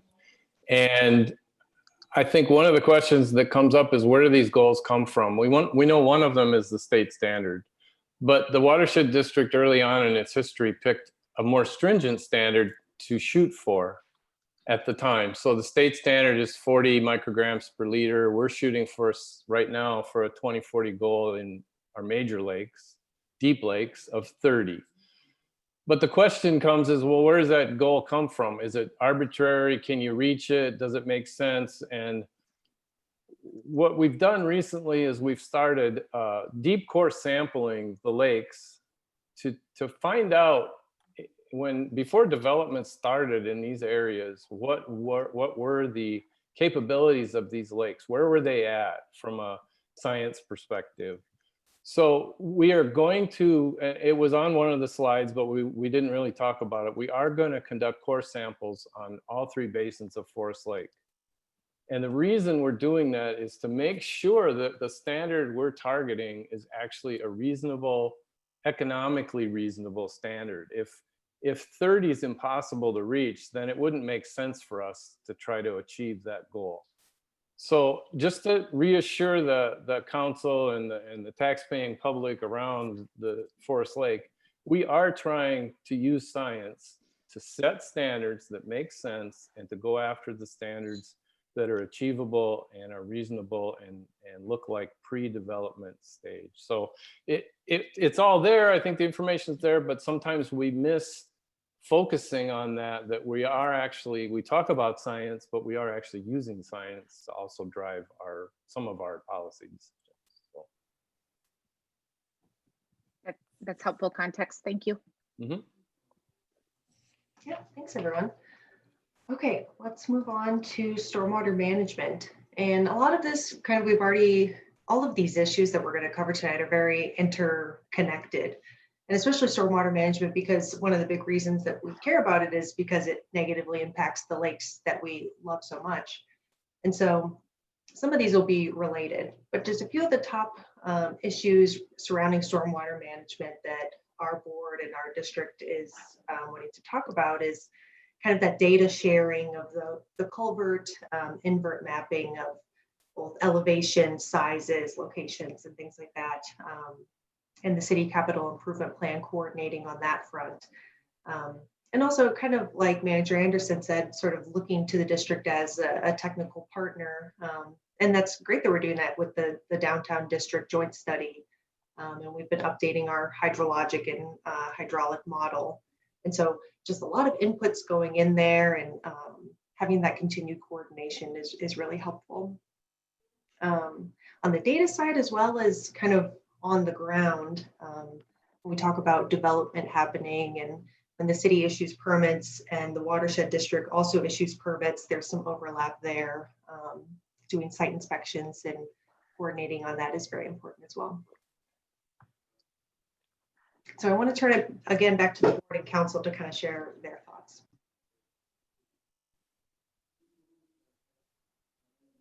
I guess I'll start with a couple of perspectives. So I appreciate the partnership on the downtown study, and would encourage us to continue to look for similar, opportunities. It's been a while, although I've only been on council here for 3 years, so it hasn't been too long, but we did talk perhaps early in my term about the opportunity for additional regional stormwater pond solutions. And I think this is likely to come out as a continued discussion item as we evaluate with the downtown district. But I would encourage us to keep those options on the table and to continue to look for regional options where we are able to kind of take a regional approach and a larger scale approach than looking at property to property. That would be my perspective. That I don't have anything more tactical at this point. I expect that those needs will continue to develop as the downtown conversation continues. And I guess I would just encourage us to continue to take that approach. That mirrors what I was going to say as well. That's always been a concern, and we are in the very middle actually of our 10-year plan. And that's comparable to municipalities' comprehensive plans. So I don't know where the city of Forest Lake is at with yours, if you've just completed one or if you're starting one or where you're at. But the information from that type of plan is critical for the district to understand as we move forward. And so we're talking about, our goals and that kind of thing right now, but it fits very solidly into what the city's plan is for the next 10 years. And I just, want to just amplify what you just said, because that's my philosophy as well. I have some history serving on public elected office and planning commissions. And so I get that. I understand how important that is. And we don't control that, you do. So we need to understand what the city's plan is for the next 10 years so that we can work with you on making sure that stormwater is handled. And even from the very beginning of the district, it was understood. Forest Lake is our biggest municipality, right in the middle of the action, if you will, for water flow. But you're obviously the city that's going to continue to grow the largest. And so it's very important that we stay in sync with what your plans are so that we can do that planning And the reason for it is that we still have some open areas that can be set aside for that purpose. And we can do a project that is far less costly than coming into an area that has already been developed. And then we have to adjust around that. So it's really very, very important that we understand where you're at with your 10-year future plan. Yeah, Ryan, maybe you can speak a little bit at some more detail level of our 10-year comprehensive plan. I would say just broadly, we did just complete our 2040 comprehensive plan. I know that I shouldn't say I know, I believe that there is a step as part of that review process that at the staff level that is reviewed by the watershed district. Ryan, could you correct me? Please jump in, correct me if I'm wrong. And maybe, yeah, go ahead. Mayor Bain, you are correct. Yeah, we went through a pretty strenuous review process with all watershed districts. So in Forest Lake, we have Rice Creek and Comfort Lake, Forest Lake. So staff thoroughly reviewed what we had written. We made several revisions in all stages of the plan. And, you know, it is pretty comprehensive. It's not going to identify a exact specific project. We talk general basis. So when we do go for grants, you know, we're not, you know, kind of canceling ourselves out if we didn't say something specific enough for that. So you kind of make it generic and what your goals and achievements are trying to be. We do recognize, you know, with the culvert inventory mapping, especially out on the east side of the city where electronic data is just not available. We're not going to just go out there and survey to survey. So as, you know, part of our CIP comprehensive plan, as we go through project areas, we're now getting all that information that the city didn't have previously. You know, as electronic boom started taking off, everything that we do have to date has been shared, physical PDFs and electronic, whatever, all DWGs, shape files, all kinds of stuff. And then also I know the separate stormwater stuff that it's going on with the watershed, both in Scandia and Forest Lake. We've shared zoning maps and stuff like that. That's now in progress. Some of the other stuff that's Comfort Lake, Forest Lake's working on. So there's a lot of data that's been shared, and the comprehensive plan, you know, has way more information than I think people are even have time to digest. There's a whole chapter within water resources in it. And then I think we get to it later, resiliency, you know, that's now a chapter that was added is in that plan as well. So a lot of stuff in there. And if, I don't know if it's stored on the city's webpage electronically, or if we need to disperse some more electronic links. It's just a document too large to just email in a PDF. So we can do whatever we need if other people want copies of that. So good. Maybe our district staff can provide that link for us. Good. Thank you. Thank you, Ryan. I think also, so the comprehensive plan is important, and certainly, but you know, it's 10 years in scope, so it's broad. I think also, so it's an important process, and I'm glad you're being thoughtful of what the city's plan looks like. I think the next, you know, the question is always then, what are we doing to execute that plan, and what do next steps look like? And so as you are developing your 10-year operating plan, you know, certainly an input is our 10-year comprehensive plan, but certainly let's keep these conversations robust and frequent, and make sure that we're kind of aligning kind of at the tactical level the implementation of that plan. Agreed.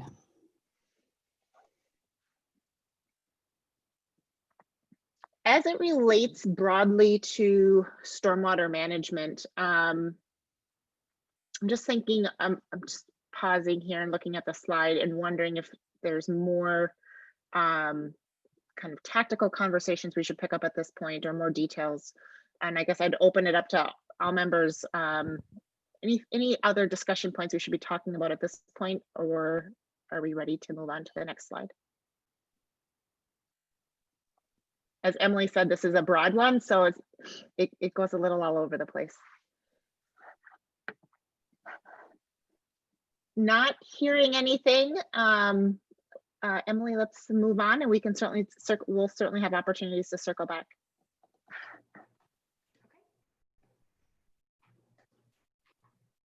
Okay, and so pretty good transition. Manager Anderson had mentioned the open spaces and kind of preserving those natural areas proactively rather than trying to fix them reactively or implement other projects to make up for what was lost in those kind of wetland type areas. And so one of the big things that we're looking at, kind of a high priority issue, is this idea of a greenway corridor of interconnected natural spaces that we protect. And they provide, obviously habitat benefits for wildlife, as well as the water quality benefit, and just protecting those valuable areas. And kind of looking at how can that also, balance protection with still some recreation, and balance that with like a parks and trails sort of plan. I'll also leave it up to other people. Go ahead. Yeah, I was just going to say, and flood control. That's the last bullet point on here. So those natural spaces, and that's what I was alluding to, they have value in their current state, and we've got some opportunities to take advantage of that. And that's where I think the district can be very helpful in providing that information, if you don't already have it. But working together, certainly, as Ryan pointed out, there has been some past history of working together on projects like this, and we need to continue that in these other areas. But now is a critical time because obviously the corridor on 35 is going to continue to grow, and it's most likely going to be commercial on both sides, east and west. And so we need to look at those areas that we need to protect and provide this list of things that are on the slide here in front of us, that we can use those resources, and not all of them, of course, but what we need to protect, we will protect, so that we can use them for all of these different ways.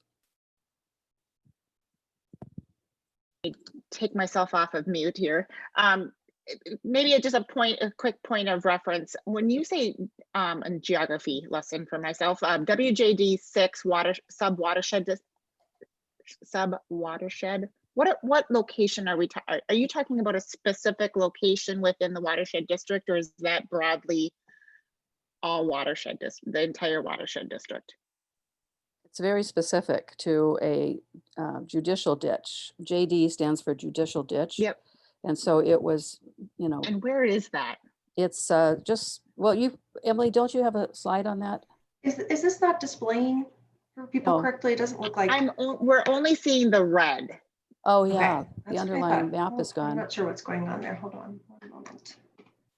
I have While you're pulling that up, I will say, as it relates broadly to the comprehensive plan, there is a proposal in the inclusion of a fairly, I would say, by current state standards, a pretty extensive trail network that certainly lends itself to what you're speaking of connectivity through green space, and that is mapped out in that comprehensive plan. I don't know how it aligns specifically from a geography perspective with Judicial Ditch 6, but I suspect we'll get a picture of that here if you're able to get that slide up.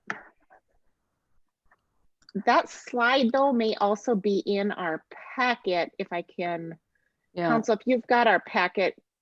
It's page 12 of the slide. It's on page 12 of the slide packet. It's number 5. So it's down around 50th. There we go. County Road or County Highway 50th, pretty far east into the kind of south of Third Lake. Mm-hmm. Yeah. Ryan, we talk about connectivity with, is this 202nd? And we talk about connectivity with some of what's available to like Big Marine Lake, that's to the east. Is there alignment here on geography? Although we're probably talking about just more of a east-west trail system than something that's broader within that specific area.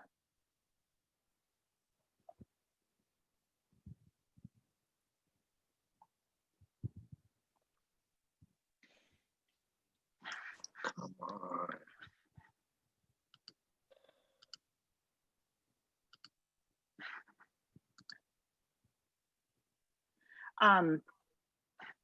Ryan, did we lose you?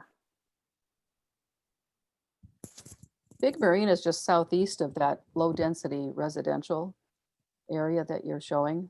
Right. So it just, continues down southeast of that, and it's not that far. And so the broader, so the broad goal of the watershed district would be to preserve some open space, and perhaps through, green space creation, trail. Is that, am I understanding broadly what that goal is? That's pretty much it. I mean, Megan and our engineer can jump in here, but the idea is to take this degraded judicial ditch that's not being used for agricultural purposes any longer, and to enhance its natural sinuosity so that it can perform more like a natural creek or tributary system. And that helps to hold the water back and dissipate a lot of the nutrients out of it, phosphorus being the big one. It's a big source of phosphorus for Third Lake. And so you get all of these benefits. And then it's a wetland, it's a whole big wetland area. And so just encouraging that natural wetland or enhancing that natural wetland to reappear and using that for a nature park. It's not going to be ballparks and jungle gyms and that kind of thing, but to enhance it as a natural park so that we can educate people on the value of wetlands to keep all of these beautiful lakes that we all love in Minnesota healthy. And so that's kind of the oversimplified, kind of highlights of what we had in mind is using what nature provided for us and bringing it back to its natural state and educating the public on why that's important. And are we talking specifically about the red box, the low to mid density residential? Is that the specific region we're talking about? Do we have that land use today? Is that agriculture? I'm sorry. Yes. It's down on almost north of Quarry Swamp here. It's kind of the area we're in. So south of, where her mouse is moving out, we're down in that area, and it comes up into Forest Lake, sort of in a convoluted, there's some roads that go through there, and it's not natural. Yeah, and this is Megan. I'll jump in. There's a lot going on this map. The red boxes were just actually what Ryan had mentioned that the city provided to us, just those future, land use maps that's in the city's comp plan. So we were just comparing those to existing land use, highlighting areas where there might be some future development. Those are the red boxes, but yes, the JD6 system we're talking about really extends south from the east basin of Forest Lake. The green on this map shows a lot of wetlands, and that the blue are another type of wetlands, part of different wetland inventories. And you can see on the very bottom of the map, it's also adjacent to the Hardwood Creek WMA. So, we just see this as a nice opportunity to start looking at this large wetland complex. It was attempted to be ditched, in the early 1900s, but was unsuccessful. So there's a lot of opportunity for conservation and restoration. There would be water quality improvements to the East Basin, but it's just more broadly that a large connection with the Hardwood Creek WMA, which also has a portion that flows into the Rice Creek watershed. And you could almost envision through Forest Lake and then down through the Sunrise River, connecting all of those wetlands that are along the Sunrise River through Comfort Lake. And then eventually the Sunrise River flows through the Carlos Avery pond system, another wildlife preserve. So that's kind of the vision, and the district's looking at that in terms of Greenway corridor planning in the next 10-year plan. And it all ends at the St. Croix River. And we are part of this larger planning process that the state's instituting. So we're all in the lower St. Croix watershed. And so everything we do here benefits us locally, but also keeps the St. Croix River clean because it moves downstream. I think the interesting thing about this map to me is that, and this is true into Chisago County as well, is how many wetlands there are, and different types of wetlands, not just cattails, but we're talking a whole variety of different types of wetlands. And you see that that is the historic condition of the area. And that's what feeds, of course, Forest Lake and all of these smaller lakes that we enjoy around here. And as development occurs, obviously, you can't have development in all of those areas, but you're going to encroach upon them. And so getting back to the point at the beginning is that the watershed can help guide to the best spots for development and maintaining those others that we need to protect the natural benefit of wetlands. How do you, what does that evolution look like from a land use perspective of navigating from where we are today of, I believe we've got no, in this specific area, no designated wetland preservation area, to something that is, you know, closer to what's to the south with the Rice Creek district. How do you, from a land use perspective, how do you evolve that? What is that, what are the dominoes to fall, and what's a typical timeline of that type of a transformation? I'm just trying to understand magnitude of what that looks like. Well, Mayor Bain, let me jump in quickly here. You know, talking about preservation on development, we do not allow high density residential development to occur anywhere in this area because remember our borders of the MUSA boundary basically is the boundary within the city that allows the higher density 3 to 4 units per acre through the Met Council. We do not go this far east, or we just basically kind of hug up along the east side of Forest Hills Golf Course and then all the housing around the lake. So to prevent all the individual septic systems on the lake. But like I said, down in here, you would follow your, whatever your planning or zoning, maybe Councilmember Gerard can help me on that. I'm not familiar with the zoning density out here, but it's what, maybe it's even 2 acre lots.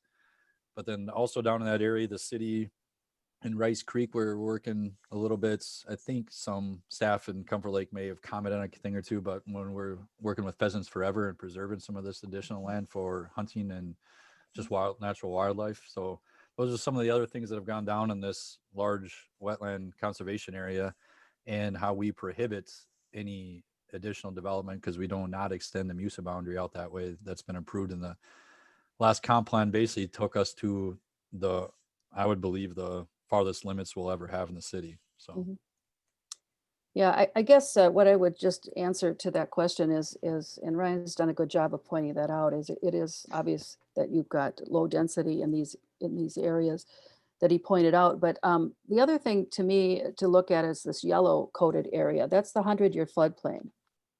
And with larger events occurring, precipitation events occurring, we have to be mindful of that. And that's part of our comp plan that we're including is sustainability. You know, going forward, how can we be reactive to this climate change and precipitation change that we're experiencing? So just, you know, as planners and people responsible for zoning, maps like this are crucial to doing what you've done is make sure that the development fits the area that you're in. I would be a little concerned about this commercial residential area with floodplain. It's a smaller one, but maybe that's where we can talk about if we can't save some of that area that's highlighted in yellow, then what do we do for a regional pond to take care of that overflow? Because you don't want to have people coming into an area and then being flooded in 5 years. So you want to avoid that. I had an office on 12th Avenue when I first started a business, and it's a Veda beauty salon now. But I used to look across the street to the Fairview parking lot, and it would flood every time there was a rainfall, and the Applebee's wasn't there. So, you know, all of that got routed when Walmart came in to the ditch system that goes through Bixby. And so that obviously is a way to handle that kind of thing. There's some area that still is available in that area for commercial. You've still got commercial, areas that are zoned here to the east, and training that water. If it can't be taken care of on site, then it can be trained to go into a regional ponding system for treatment and rate control. So this looks pretty good. But anyway, I just wanted to point out the yellow areas as flood areas. And so that's something that we look at. So looking at this map here, I pulled out my zoning maps, and so most of the area in that south of 202nd or County Road 50 is ag, which is 10-acre minimum. And north of there is the MXR1. If they have sewer, their standard lot size is 15,000 square feet. If they don't have sewer, they're 10-acre in this area. That wouldn't be considered low to medium density though, would it? Wouldn't that be high density? When you're getting down to that small of a lot size with sewer? To a third of an acre, 15,000 square feet. That's medium density. High density is, 15 units per acre, apartment buildings. Okay. Some of them more dense. Yeah. All right. This is Megan again. I might jump in. I think Mayor Bain, you were asking, what were the specific steps, kind of, how would the dominoes need to fall? And I think, from the district's perspective, we're looking more in that wetland area itself. And it's a judicial ditch, so there are, drainage rights associated with it. I don't think any properties really still benefit from it or have interest in maintaining that as a ditch system. But I think when we're planning for restoring hydrology through the system, there's things we could do to help connect that stream to its floodplain better for greater treatment and holding back water, but that alters hydrology, which we legally couldn't do without decommissioning the ditch. So I think a long-term vision. We're starting with just working with individual landowners on smaller projects, working through the next 10 years or so. The district's already made a lot of outreach to area landowners along that ditch system in the wetlands. And there's a lot of interest in working with the district, but then it would be, conservation easements. There might be the potential for other organizations who deal with easements to participate in the larger continuous track. And then, once there's enough landowner support, you could then consider decommissioning the ditch altogether and restoring it just to a natural stream. And so who does that? Who takes? Yeah, I get that. We're getting a little deep in the technical weeds, but just I can't help myself. Who does that, or how does that decommission? Who takes the lead on decommissioning a ditch? Like, is that watershed does it? Is that city led? Is it individual property owners? Oh, there's all, and I'm not an expert on the ditch law. Others in my office are much better versed. Fair. It goes through, it's a Washington judicial ditch, so it'll go through the county. Okay. But landowners have to be involved and sign off on it. So there's landowner petitions and hearings. Of course. And it's just awareness of where you are today. You've started the process of those communications and just discussing the long-term vision of drainage with property owners. Is that kind of where you're at? No, we're not even there yet. So the district is framing our long-term plan. I think you articulated that well right there. So the district needs to come up with our long-term vision so that we can articulate that to landowners and to the city and the county. So that's where the district's at right now is defining what that looks like. So then we can start having those conversations from a starting point. Mike, do you have anything to add on that? Yes, thank you. I think maybe a little bit. So just a few years ago, when we did the boundary review with Rice Creek, this was an area that at County Road 50, the south side formerly was part of Rice Creek Watershed District, and the north side then was the Comfort Lake Forest Lake. But it was established pretty firmly that this area will actually to the south drained north. So there was a legal proceeding to transfer the judicial ditch from Rice Creek to the Comfort Lake Forest Lake Watershed District. And for something of a millisecond, it actually transferred through Washington County and then to the ditch, to the district. So the district has some level of maintenance authority, if you will, or responsibility for conducting some inspections. The landowners have all the rights. These are really, these judicial ditches were established, and the mechanism behind them are very complicated if you really want to get into some interesting water law. But as Megan noted, what we're really trying to do is establish through the diagnostic study first how much of a nutrient load is coming out of this sub-watershed area. Okay, it's pretty high.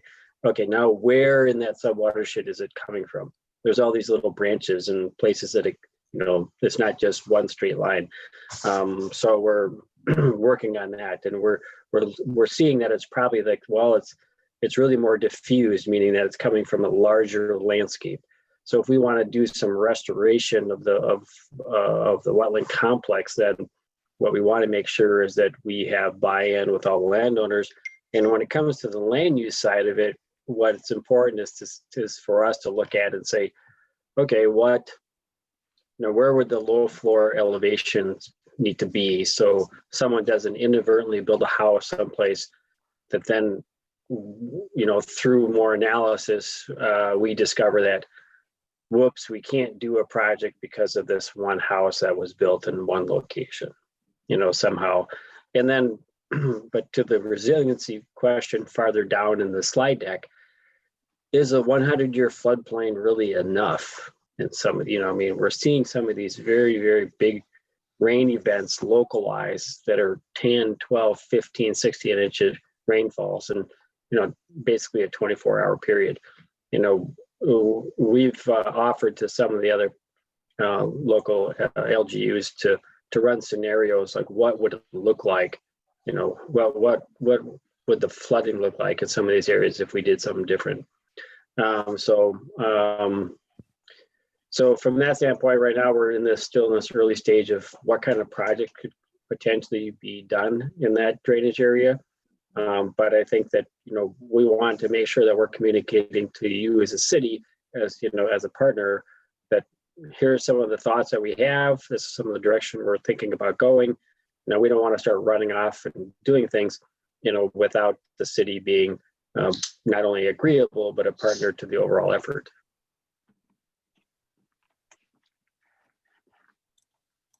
That's helpful. I guess council, staff, board members, other discussion points specific to this wetlands question? I appreciate that it's a long-term goal of the watershed district, and we're talking about changes in land use and potentially decommissioning a ditch, and that's takes a lot of timeline and coordination. So I guess let's certainly stay abreast. I guess maybe my immediate question would be, I know you have, this is more council education on my part. I know you have project review authority on certain projects. Do you have sufficient review authority on projects to identify barriers to, if we, let me step back a second. If we were to mutually agree that this was a goal that we wanted to achieve over, the next however many years, do you have current project visibility to help evaluate projects as they either support or, present challenges to those goals? Because I think that's ultimately where how you achieve this is in, changing as projects are coming up and having visibility. Do you have that today, or is that going to require some additional level of coordination beyond what we have today? I think we have good coordination thus far. I mean, really, I think in this particular case, it's the ball is in our court, so to speak. We're trying to establish, what would some of these things look like. So we need to continue to do the, I'd say, high level or not high level, but rather in-depth science to establish what's an appropriate project or what's defining the area for further restoration or a potential greenway corridor through that area for, that would be multifunctional. So what would that look like? For the council as a whole, from an education standpoint, I do think, probably prior to most of your terms, we completed in partnership with the city, the Bixby Park wetland restoration site out there. So, and that was really very much a reconnecting that wetland, back to the water that was flowing through it. That was all channelized.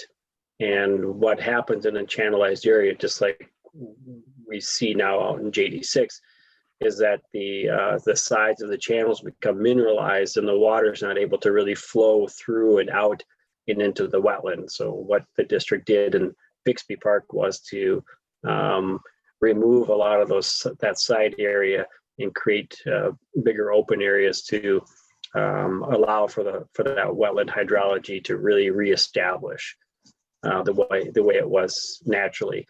And the benefits are multifaceted, with the principal one being improved water quality downstream.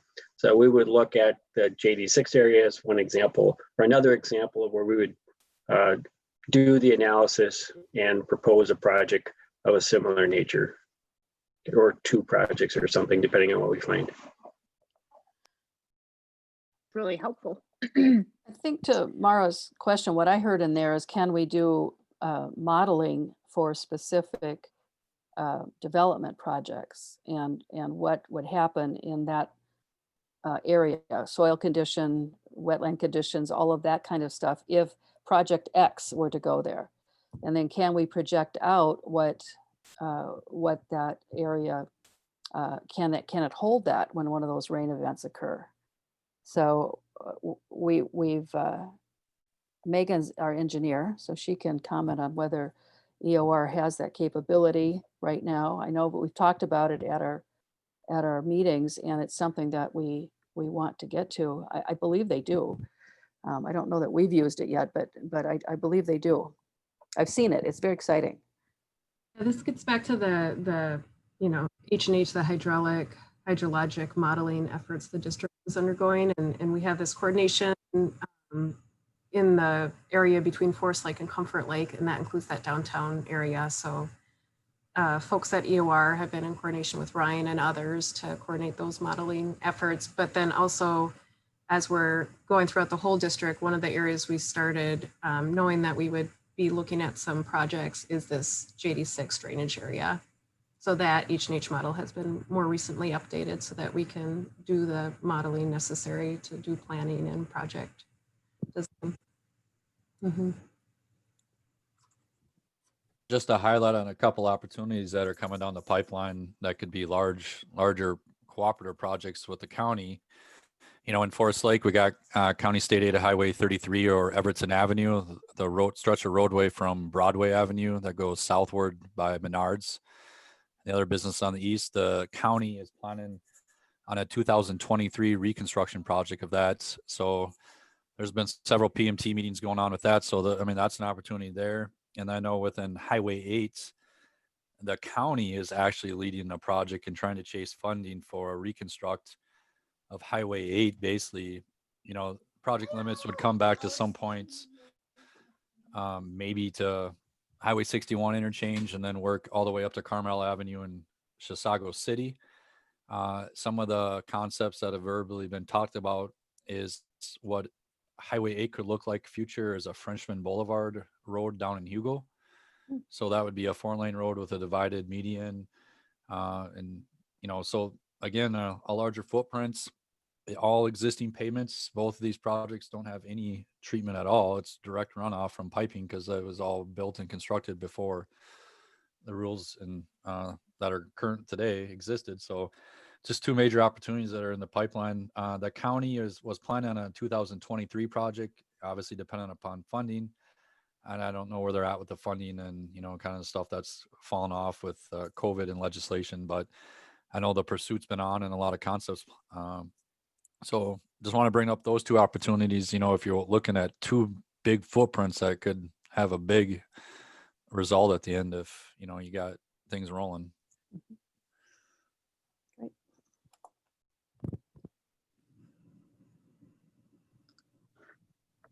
That's right. Council, staff, watershed district board members, any other discussion points on this item before we move to the next slide? I just wanted to mention, this is Steve Schmaltz again. The fourth one down on the list is yard waste dumping. You all saw how many wetlands we have in the watershed district and around Forest Lake area. These are the kidneys of the lake. I mean, the wetlands clean the water before it gets into the lake, and that's what the function of the wetlands are. When you have people dumping their leaves every year on the edge of the wetlands, it's a major problem. We already have one wetland that we lost, Third Lake Pond, that had to be restored at a significant cost. And if you just walk around in the spring before the grass starts to grow on that and the weeds start to grow, it's amazing. I took a bunch of pictures of the wetland near my house, and it's just amazing how much stuff is dumped into those wetlands. And I'm just thinking that a simple process of educating would be one step, but maybe just putting some signs up saying no dumping allowed, wetland or something like that. Maybe a joint program with us in the city to put because many of these wetlands are owned by the city, I believe. So we could put signs up and help educate people on the fact that they shouldn't be dumping in those areas. Trying to police it is an impossible task. We have to educate before we do anything else. But I think people just don't know any better, and it's really a shame. Something Agree to on say. the education. Agree on the education point. Yeah, it's an easy project to do. I mean, if we start putting up some signs in a joint program, it could have an impact, I think. But Yeah. Have you, so a couple of things we've also done as a city to try to encourage that. One is, you know, continuing to support and maintain the compost site here at the city. And there's been conversation on merging a program with Washington County, and council considered earlier this year in recent history, potentially merging in the near term with a site in Hugo that would have taken that out of Forest Lake, and decided against that for a number of reasons. And one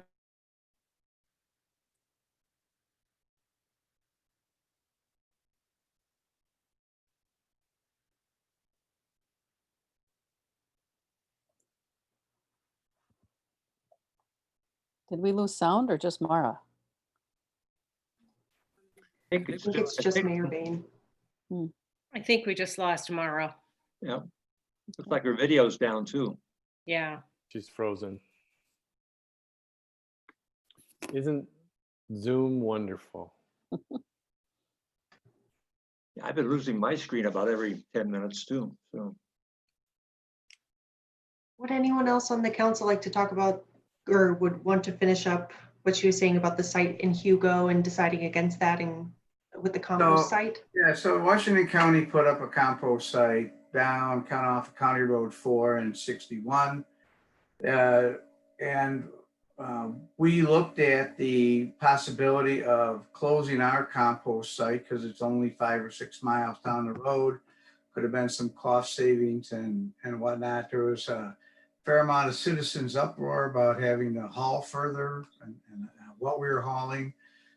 So at this point, we have decided we will not eliminate our local compost and wait a little bit here and see what Washington County is planning for their permanent site. This one down in Hugo is a temporary site for them, and they're looking for a permanent home where the desire would be that it would be closer to Forest Lake, so that more people would be more willing to use it.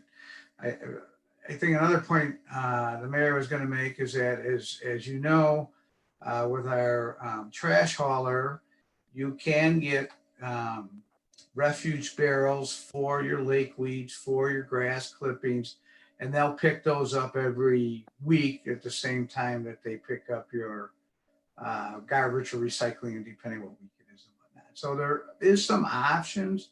Not a lot of people participate in the cans for the refuge. I think Sam will probably know better, remember better than me, but I think there's maybe 1,400 people total out of the 5,000, give or take, customers that get the cans. So there's not a huge, it's a nice percentage, but it's not a huge percentage, and it's not free. They get top buck to haul that, but in my case, at least, it's easier than trying to get to the compost. Excuse me. Mara lost her internet, so she's working on getting it back up and running. But I'm wondering if Patrick, would you be able to give us kind of a status update potentially on discussions around that compost project potentially? You know, Yeah, I have no new news regarding that. We continue to meet with the county as already, I believe we have one in October to get an update from them, but I can't tell you where we stand at this point. Okay. That new temporary site they have there, it isn't very big either. So I think keeping the site the way we did probably turned out to be a good thing, at least for now, because of that. And so you drive by that site and it would never be adequate enough for the whole area. That's for sure. So yeah, it's definitely a temporary site that the county has considered there. They do want a permanent site for that. And Councilmember Gerard was correct. There's about 1,400 people take advantage, 1,400 cans out of the 8,000 cans, I think it is, take advantage of the yard waste disposal that is offered to the citizen. a lot of times that doesn't cover it all either. I mean, you can have the bucket out there, but in our case, we could have that thing full every week and it still doesn't cover, you know, in the fall when all the leaves will come down. There's just no way. Mm-hmm. Either way, we're doing both, you know, and I'm sure that we're not the only ones. That's the way it is. Right. Right. We talked a little bit, you know, about, you know, education and communication. You know, the monitoring of this dumping is just not I'm wondering if we can't, you know, we're inching toward a new communication coordinator. It'll be a sort of a shared position, but it seems to me like that would be a great opportunity, you know, for this individual, or a project for this individual, to potentially work in partnership with the watershed district to, you know, do some education and communication around some of the things that we've discussed today, because I've heard multiple items, you know, just discussion points where education is kind of key, and the most recent being the dumping. And I love the term wetlands are the kidneys of the lake. I'm sorry for the poor internet connection. I am back. Sorry about that. We answered all your questions, or gave them all their answers, Mara. Yeah, we just adjourned. Fabulous. I mean, no offense, not fabulous. This is a great conversation. Business is done, though. Business is done. Well, if we'd like to move on. Oh, go ahead. I think we could probably move on from the yard Yeah, waste that's stuff fine. to Yeah, thank whatever you. Emily wants to head next, I think. Okay. Well, I think we're sort of getting toward the end here. We've kind of sort of jumped to those later, floodplain and resiliency, but a lot of this we've been talking about the surface water, but obviously there's all of that underground water that we want to think about as well, both from the quantity for drinking water perspective, the quality of that, making sure it's not getting polluted. And then also kind of something from the natural perspective is these lakes that are groundwater dependent. Lake Keewatin, that's southeast of the city, is a groundwater dependent lake, and Forest Lake is a groundwater flow through lake. And so groundwater enters in this east basin or third lake over here, And then it discharges a little bit on the west side around First Lake. And so this map that I'm displaying here, hopefully correctly for everyone this time, shows just a few different layers that are pertaining to groundwater.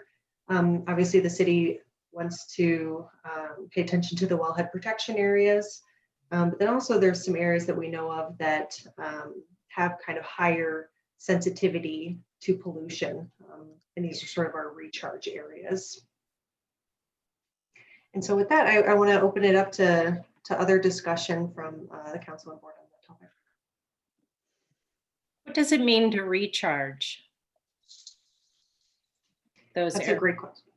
That's a great question. I feel like probably Megan could explain it even better than I could. Megan, would you mind? So council members, when we talk about recharge areas, we're really talking about areas where water can infiltrate back into the soil and then even deeper into different groundwater layers. I think one thing in the city area and in the watershed district as a whole, you know, when we're talking groundwater, we're not really talking about those deep aquifers that often come up in the news, you know, in terms of the kind of groundwater use in the East Metro area, but we're talking really the near surface materials. So, you know, for example, in the Keewatin Lake area, there's a lot of groundwater kind of flowing through that lake, and then it discharges all along actually that JD6 drainage area, and then along, you know, parts of the east shore of that East Basin. But there's a lot of then recharge areas east of Keewatin Lake, the Bone Lake drainage area. There's sandy soils where water then percolates into the groundwater, flows underground, and then we see it being a water source to Keewatin and Forest Lake. Like Keewatin has very good water quality. It also has a small drainage area, but the groundwater flows out into the East Basin of Forest Lake. So when you guys start talking about recharge, that also kind of correlates with the city's other documents that we're required to do every 10 years. It's called the Wellhead Protection Plan Phase 1 and Phase 2. So with those shallow areas of recharge, and, you know, we got shallow wells when we work with the DNR and abandon some of those wells that are no longer in use properly. So stuff can't get contaminated down into those shallow aquifers that are within this Forest Lake area.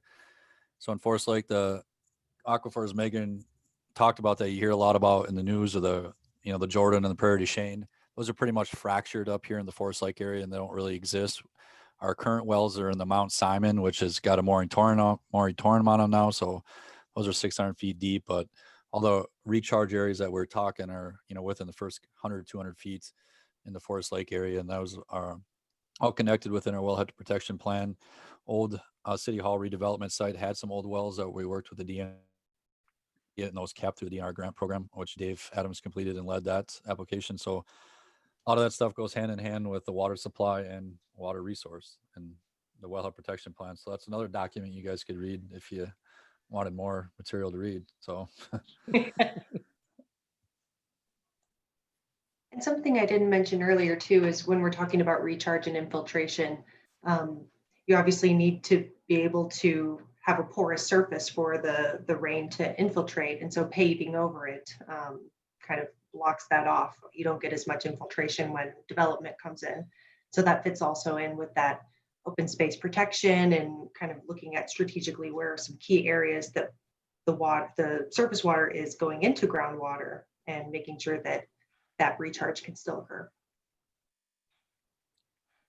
This map is a interesting one as well, just showing how much this gray area, maybe Megan, you can point to some of them, but it just shows that surface water area, the wetlands connectivity between Forest Lake and the areas to the north, northeast and northwest, and due north as well. But you can just see how the water flows in this whole area, and even down in the area JD6 area that we were talking about, how much surface water there is.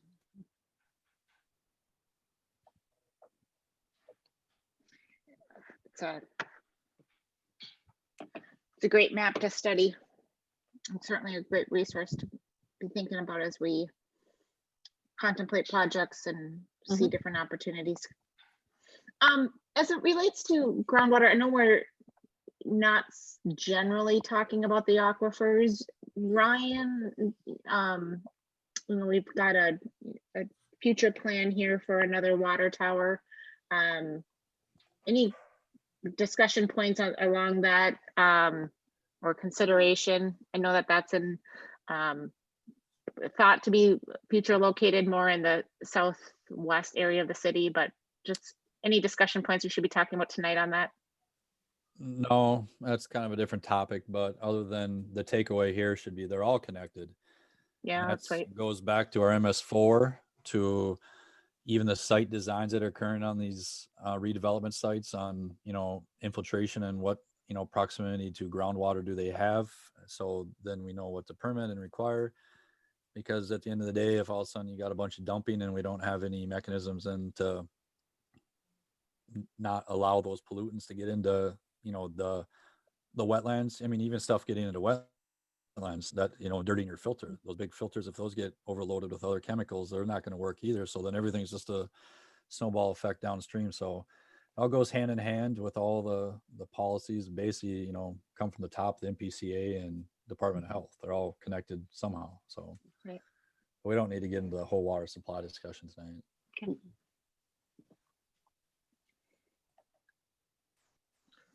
Mayor Beans, yeah, go I just ahead, mentioned please. one thing that Ryan did mention in terms of the Mount Simon, the project we did at Shields Lake. So one of the big attributes of that project was removing the need for the groundwater for the Forest Hill Golf Club to irrigate their course, or at least greatly reduce it. So that project, based on their past usage, is calculated at reducing their groundwater use by over 26 million gallons per year. So while they're grandfathered in, it's a poor use of such a high value water resource. So, but it at least reduces it. Right. It's a tremendous project. Other discussion points on groundwater before we move on?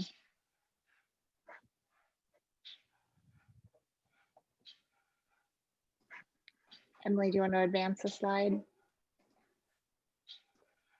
And so we've already kind of talked about floodplain a little bit. And so we had that map. And so here it is, just stripped away of the wetland layers. So you can just see the floodplain, but then also added the public inventory water courses. So streams and some of them ditches. And so, yeah, we've kind of already talked about sort of the information sharing and the regulatory element to prevent flooding issues. Are there any other further thoughts on the floodplain that we missed before? I don't think so. Okay. I think so. I think there's a foundational question that was asked earlier on whether or not the 100-year floodplain is still the appropriate measurement to be using. And I think just mutually all being aware of that those patterns are changing and that we may need to take a broader perspective, but that's a topic for not tonight. Well, I think Ryan and Megan could probably answer this, but my understanding was that basis was elevated to higher indices a few years back. So stormwater calculations changed from, I can't remember the old name, to Atlas 14, which accommodates the higher events. But no matter what, we'll never be able to design and afford 100-year infrastructure. Yeah. So everything that's designed and built, you'll often refer to engineers say it needs an EOF, emergency overflow. That's a natural overflow. And that's all within our code and ordinances that the low floor opening or low floor lookout has to be so much higher than that EOF or that high water level based on those stormwater calculations. So all that's all taken account for. At the end of the day, if all your infrastructure gets plugged with leaves and debris, you still need a natural EOF. So that's why we require that in grading plans and developments and or in site redevelopment. We understand where it's going to go. But that has changed in the last number of years, right? the basis. 2 or 3 years ago, that Yeah. became the new norm. Yeah, exactly. So it has a higher base now, recognizing that there's higher precipitation events. That's helpful. Greater frequency of higher rainfall. Mhm. Right.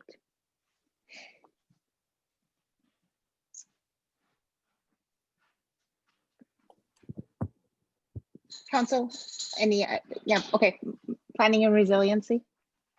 Okay, this is another one that's kind of, it's a through everything that we've been discussing, especially flooding when we see all these precipitation events happening.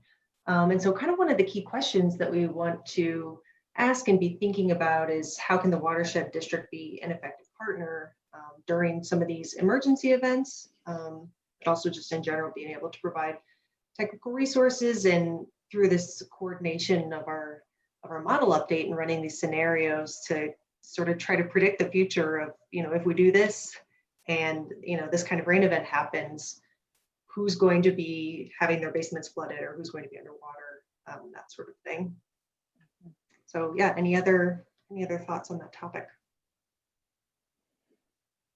So I guess I could use just some basic education on what some of those partnership models look like and what some of those, we think about emergency planning and all sorts of different scenarios, and how do we, incorporate some in a more formal way, or maybe it already exists and I'm just unaware, some emergency planning and related to this topic. And whenever I think about emergency planning, there's always an offshoot related to preparedness and education and that component as well. So are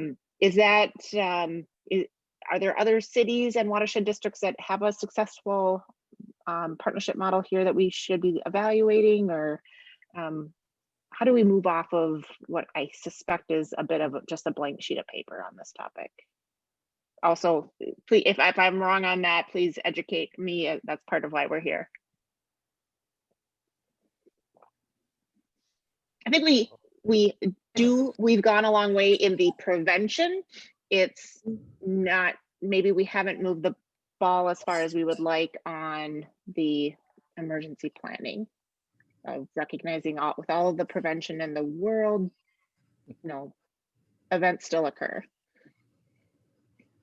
Yeah, Mike, I would expect Mike to jump in here, but if he doesn't, I'll talk a little bit about, after the events on Bone Lake with the tornado a while back, and also around Lake Keewatin, and that these events occurred, and I think Mike started a discussion about that time that said, we've got resources here, we've got employees that are work in the outdoors, work in these areas. Is there some way we could be better connected and as you say, better prepared to respond to some of these events? And maybe, I think like you said, there's some education opportunities, but I'll let Mike, I see he's back on. I'll let Mike take it from here, but he's sort of been pushing this and trying to as a result of what happened on Bone Lake, try to get more prepared next time. Yeah, Mike, what are some of those lessons learned and what can we do to advance this? Thank you, Mayor and John. So I guess it's just a couple of things, as personal experience. One, some of you know, I spent about 29 years in the military, most of that as a Navy officer, of which either I was in a position to be a commanding officer or was served on senior staff.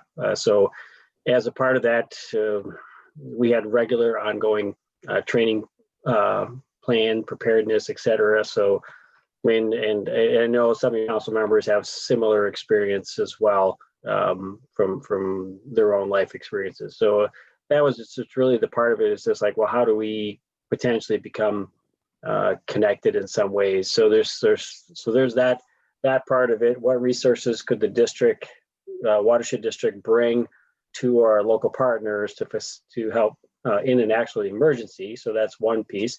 The county has a pretty robust emergency management plan.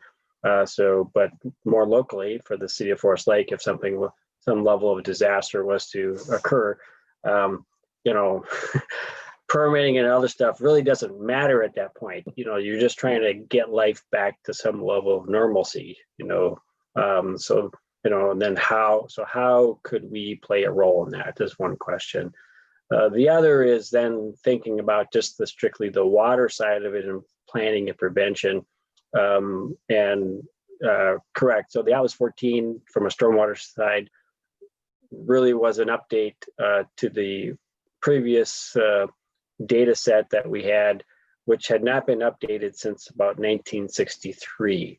So this was an effort largely driven by NOAA to say, okay, here's all this an additional 50 years or so of data that we can add and say, oh, all right, Minnesota, your average precipitation for this kind of event is roughly 25% higher than what we had been forecasting back in the early 60s. So it changed that side of it. And then also what we can do though is, we're never going to, and we're not at all suggesting that we try to regulate or anything else for a larger 100-year event. However, what we can do is do the modeling and say, these are the areas that would be prone to such an event. And if we start seeing what happened in real time, and some of the staff have already heard me say, so I'm from northern Wisconsin, originally from Bayfield County. Well, they've now had 3 storms in the last 4 years that were 10 inches or greater, and 2 of them were 16 inches. So the devastation is just eye-popping. So I mean, there's back local roads that have not been repaired from 2 years ago, let alone still working on 3 years ago, and state highways, U.S. highways that have been blown out by these events. So they do occur. We remember what happened in Duluth and Whitewater region, et cetera. So how do we then how can we help as the technical experts, as Manager Anderson likes to communicate, and rightfully so, to our partners? How can we help communicate then? All right, these areas would potentially be subject to some level of flooding, and then feed that into an emergency management planning sort of document that says, all right, these are the people that we would want to be reaching out to say, you should be evacuating because they're either the forecast of the next 24 hours or what's occurring now is showing rising water levels that we would not ever have predicted, things like that. So it's really a matter of just saying, okay, we have enough knowledge and experience to know that these things can happen. So what would they look like theoretically, and how can we then provide those to people that can help facilitate that communication back to the residents that would be most vulnerable? Point of clarification on my part, does those studies and that data exists today? So we're talking about more of a coordination and a communication effort, or do those studies need to be done? And that's I guess I'm looking for. Great question. So while the district currently has been undertaking a step-by-step process to complete this, what we're talking about is hydrology and hydraulics modeling, so H&H modeling work. And so we're in that process. That joint study downtown has that as a framework for part of it. What is the stormwater situation look like in those areas? So we have pieces of it. We're continuing to work toward getting it district wide. Certainly the city of Forest Lake, and for a variety of reasons, more challenging because we don't have all the data. But as we get it, then we can make those updates and provide that information. So it's a little bit of both. Some of it we have, and we can provide, and we can run the theoretical scenarios, but I think it would be important for us to discuss what's an appropriate scenario.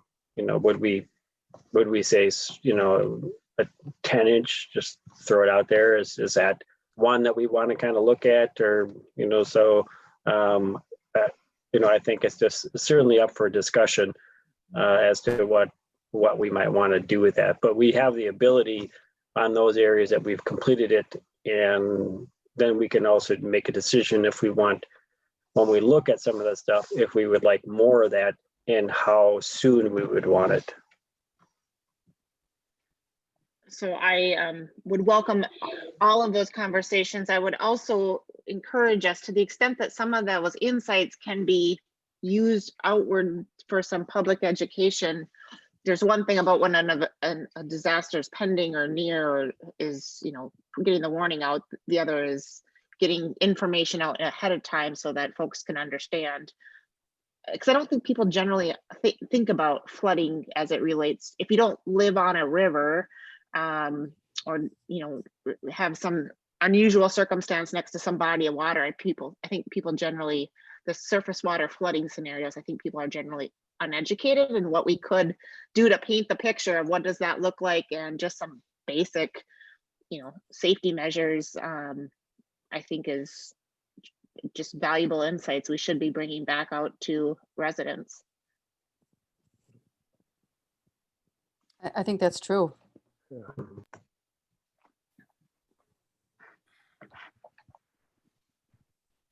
And then also tactically, the item that we can check the box on tonight is, I do think we should have, as part of our mutual communication plans around a disaster, basic just contact information and a communication plan on how are we getting in touch, should an event happen. And certainly we, as we don't want to leave any resource on the left untapped. And so if part of that is the watershed district, and I appreciate you, the knowledge you bring and some of those, expertise, and you've got local knowledge on some of those areas, that we should be tapping that should be part of the communication plan and, helping to assist. You've also got a great network with residents and ambassadors, and I think there's a good opportunity there as well.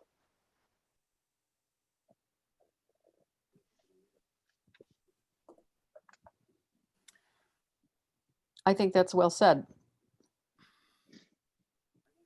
From the watershed standpoint, from my perspective anyway. Council members, and members of the Watershed District Board, other things that come to mind as we think about planning resiliency? Samara? Yeah, Sam. And everyone, how much effect does a road salt have on our lake? I mean, that's always been an issue. And how do you deal with it? It's something that's there. It's happening every year by the tons. And it doesn't get a whole lot of conversation. Let's put it that way. It's getting more conversation at the watershed level. So Megan, maybe you can comment on some of the things that are going on around the state for chloride application.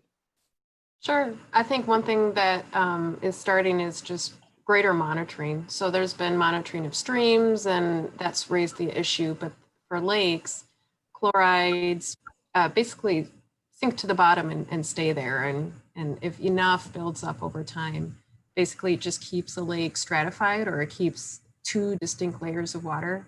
So that happens every summer normally just because of temperature, but it can also impact lake water quality when it happens through chemicals like salts, too much salt. In streams, it's more of a direct impact on aquatic life is the major concern, but in lakes, and it's a little more hidden because it happens in the bottom waters. I think at a statewide level, there's been a lot of programs instituted by Minnesota Pollution Control Agency and a lot of coordination with road salt applicators on basically just smart salting tips. There's a lot of training. When we get at a local level, I think MnDOT's done a lot to reduce the amount of salts and just to use it more wisely. And pre-application, I think, we see this in the city as well.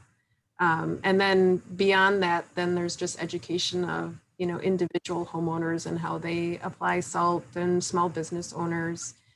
And I think, one of the things the district has talked about ways that is just, helping connect those pieces. We're aware of all these education programs we can make sure, business owners know about them and, communicate that. And then also just considering adding chlorides into our monitoring program so that we have that data. And then when questions come up, how are the chlorides in Forest Lake? We'd have answers. I think one of the other areas they're working on is liability protection for, say, a business owner who, today they might put down more salt than they need to just to be protected. But, how do we find a way to balance that with, how much salt can you put down and be covered for a liability issue, right? If someone slips on your sidewalk. And so all those kind of questions are all wrapped up in all of this as well. Yeah, I was just going to weigh in on that. I serve on the Watershed Association for Minnesota Watersheds Board, and that's been a big legislative issue. The last probably 4 years is trying to get legislation passed to put limits on how much and when salt can be used, and it's really tough. It's a tough battle because of that liability issue for retailers primarily. Obviously, they need to keep things clean and people unharmed as they're walking to and from the businesses. But the point that Megan was making on education, I think is a really good one that we can use the materials that we're aware of with our municipalities, even if it's beyond the borders of the watershed district. So if you wanted to do a mailing in your utility bills, for example, for homeowners, we could probably garner that information. One of the things I've learned in the last couple of years that I did not know is that salt is not effective at certain temperatures. And so it's around freezing. If you don't get salt on before it goes below that freeze point, it doesn't do anything. All it does is wash off and get into the ditches and streams and rivers and lakes. And so if we could educate people to that effect in our area, our general area, because even outside of our district, that water is flowing to some other lake and river system that's in Rice Creek or one of the others.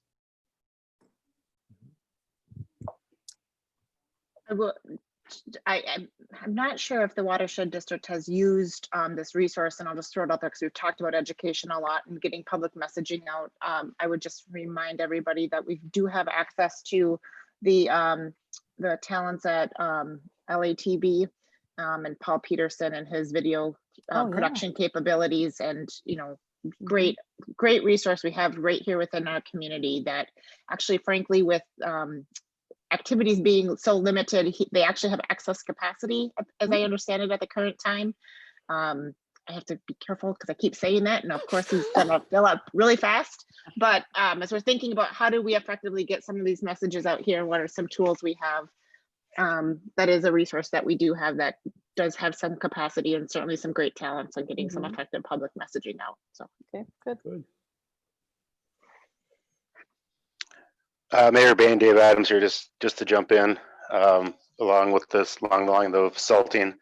In the last 5 years, the city has probably reduced its salt it's thrown down about in half since basically when I got here until winter of 2019. It includes all my staff has gone through some sort of MPCA certified training on salt applications. All of our new trucks come with a different kind of salt spreading application. So you're able to dial in the temperature outside versus the road temperature to the road conditions, and then it will automatically tell you what amount of salt you need to be putting on the road. So that has greatly reduced it. You've also seen when we set the snow and ice control policy in 2016, when we updated that, we moved to a no black road policy, which that means that we keep our arterial roads open, our state aid streets that are made thoroughfares that connect, to the highways and interstates.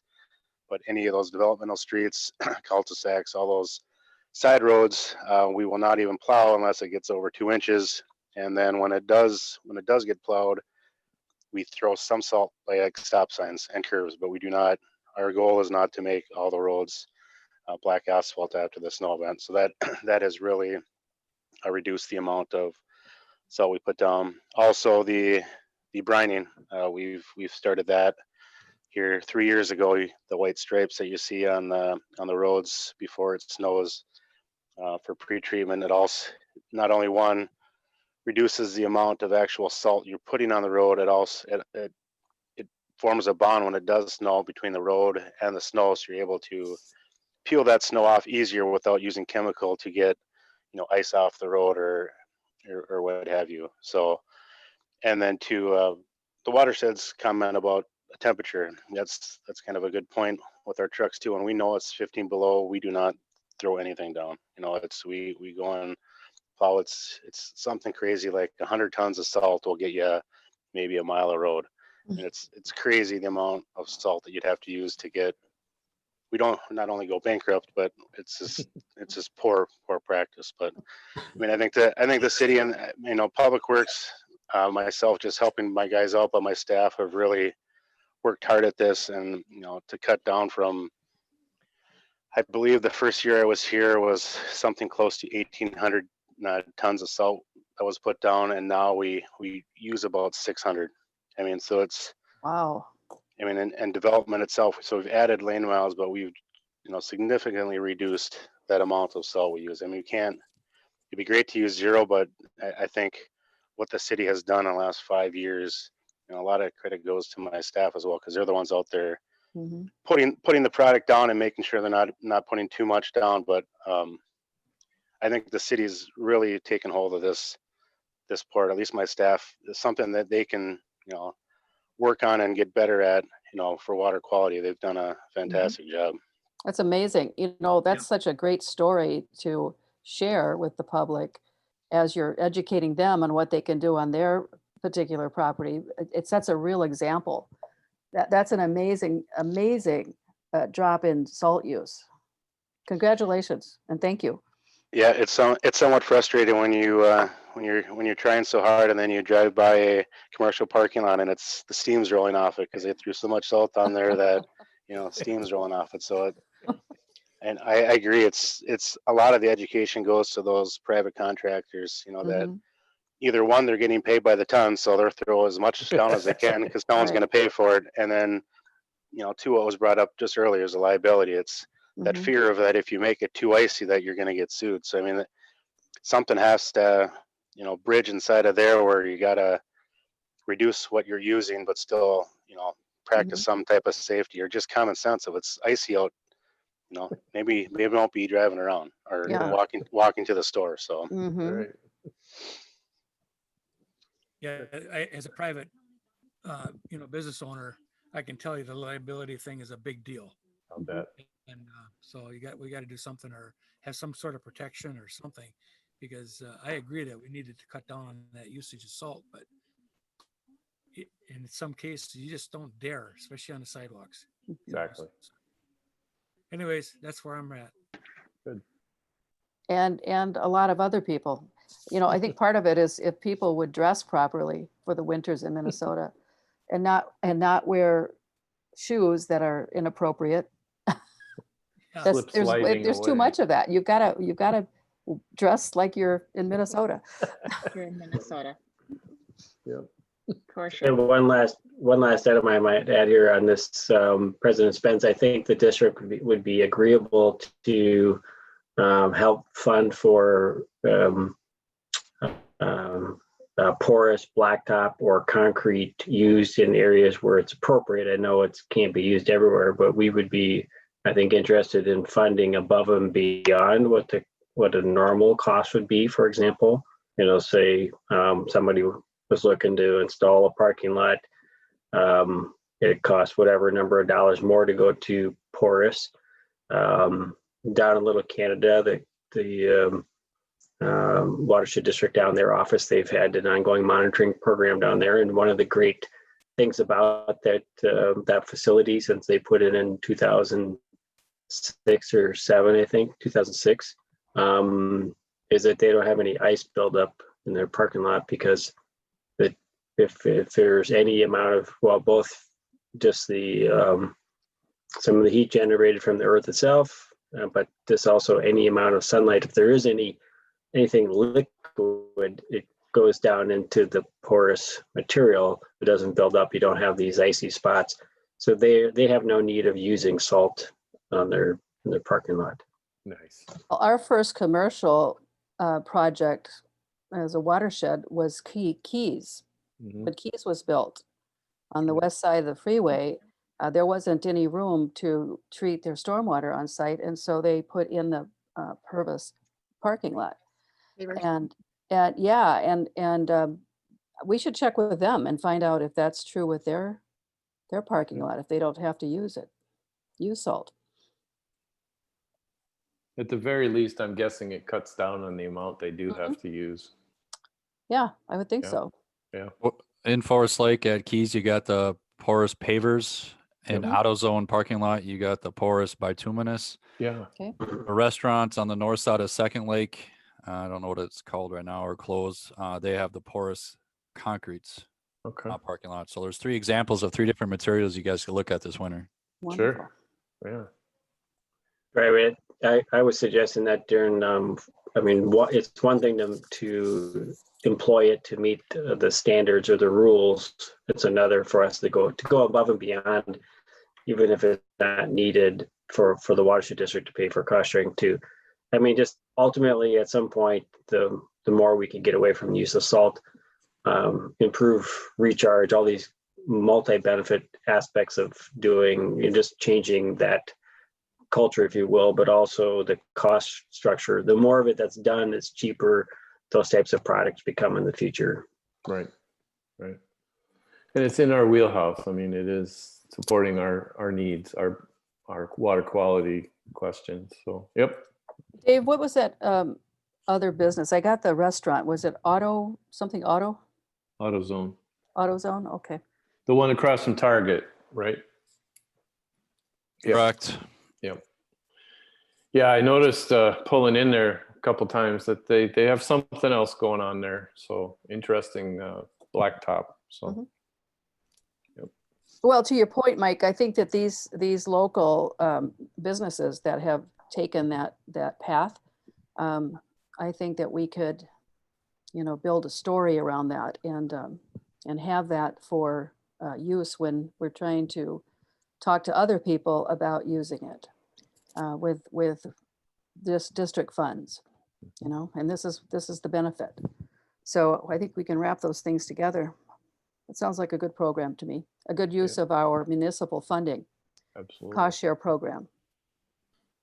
Yep. Great.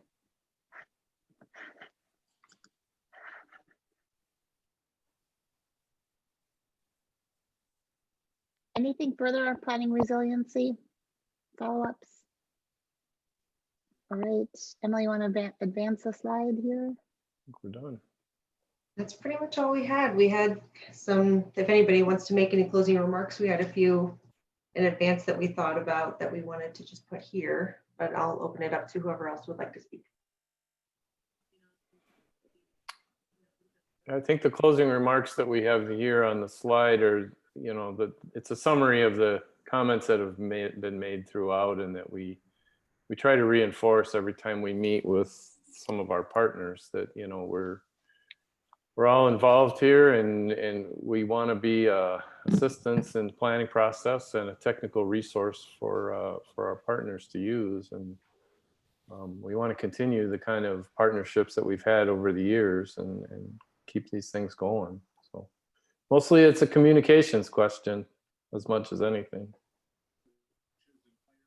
Agree. And so I echo those comments and but kind of circle back to some of the steps that we've identified on some near-term items, things as basic as, a communication plan in the event of emergency, to some of the longer-term things we've talked about, thinking about the future of that judicial ditch, and then everything in between. So I think, certainly invite frequent communication. I know we've got a liaison position that is kind of helpful to keep day-to-day items moving. And also we've got good staff relationships and appreciate all of those items, and would welcome back to this conversation on an even more frequent basis if needed. Check-ins on just making sure we're making the progress that we both want to make. I suspect the conversations around the city right-of-way access points to the lake is something that's going to bring us together sooner rather than later, talking about the fishing pier and some of those next steps, as well as the ongoing project we have downtown. So thank you for the partnership and the thorough information. The discussion deck that was put together just guided a good discussion. I feel like we touched the topics we needed to touch, so much appreciated, and certainly a productive use of everyone's Monday night. Turn it over, other thoughts from council members or watershed board members? Just want to thank the council for your input also. So, the more we talk, the closer we can get together. So we just got to keep it going. Absolutely. Great. I have appreciated in the past your fall tour. In a COVID world, are we not able to do a tour, and can we do something virtually instead? Mike? I suspect getting on a bus is not an option. Right. Well, I mean, it could be, everybody could be masked up and we could, I think, theory do that, get off and then socially distance or something. But that is a possibility that we could take some pictures.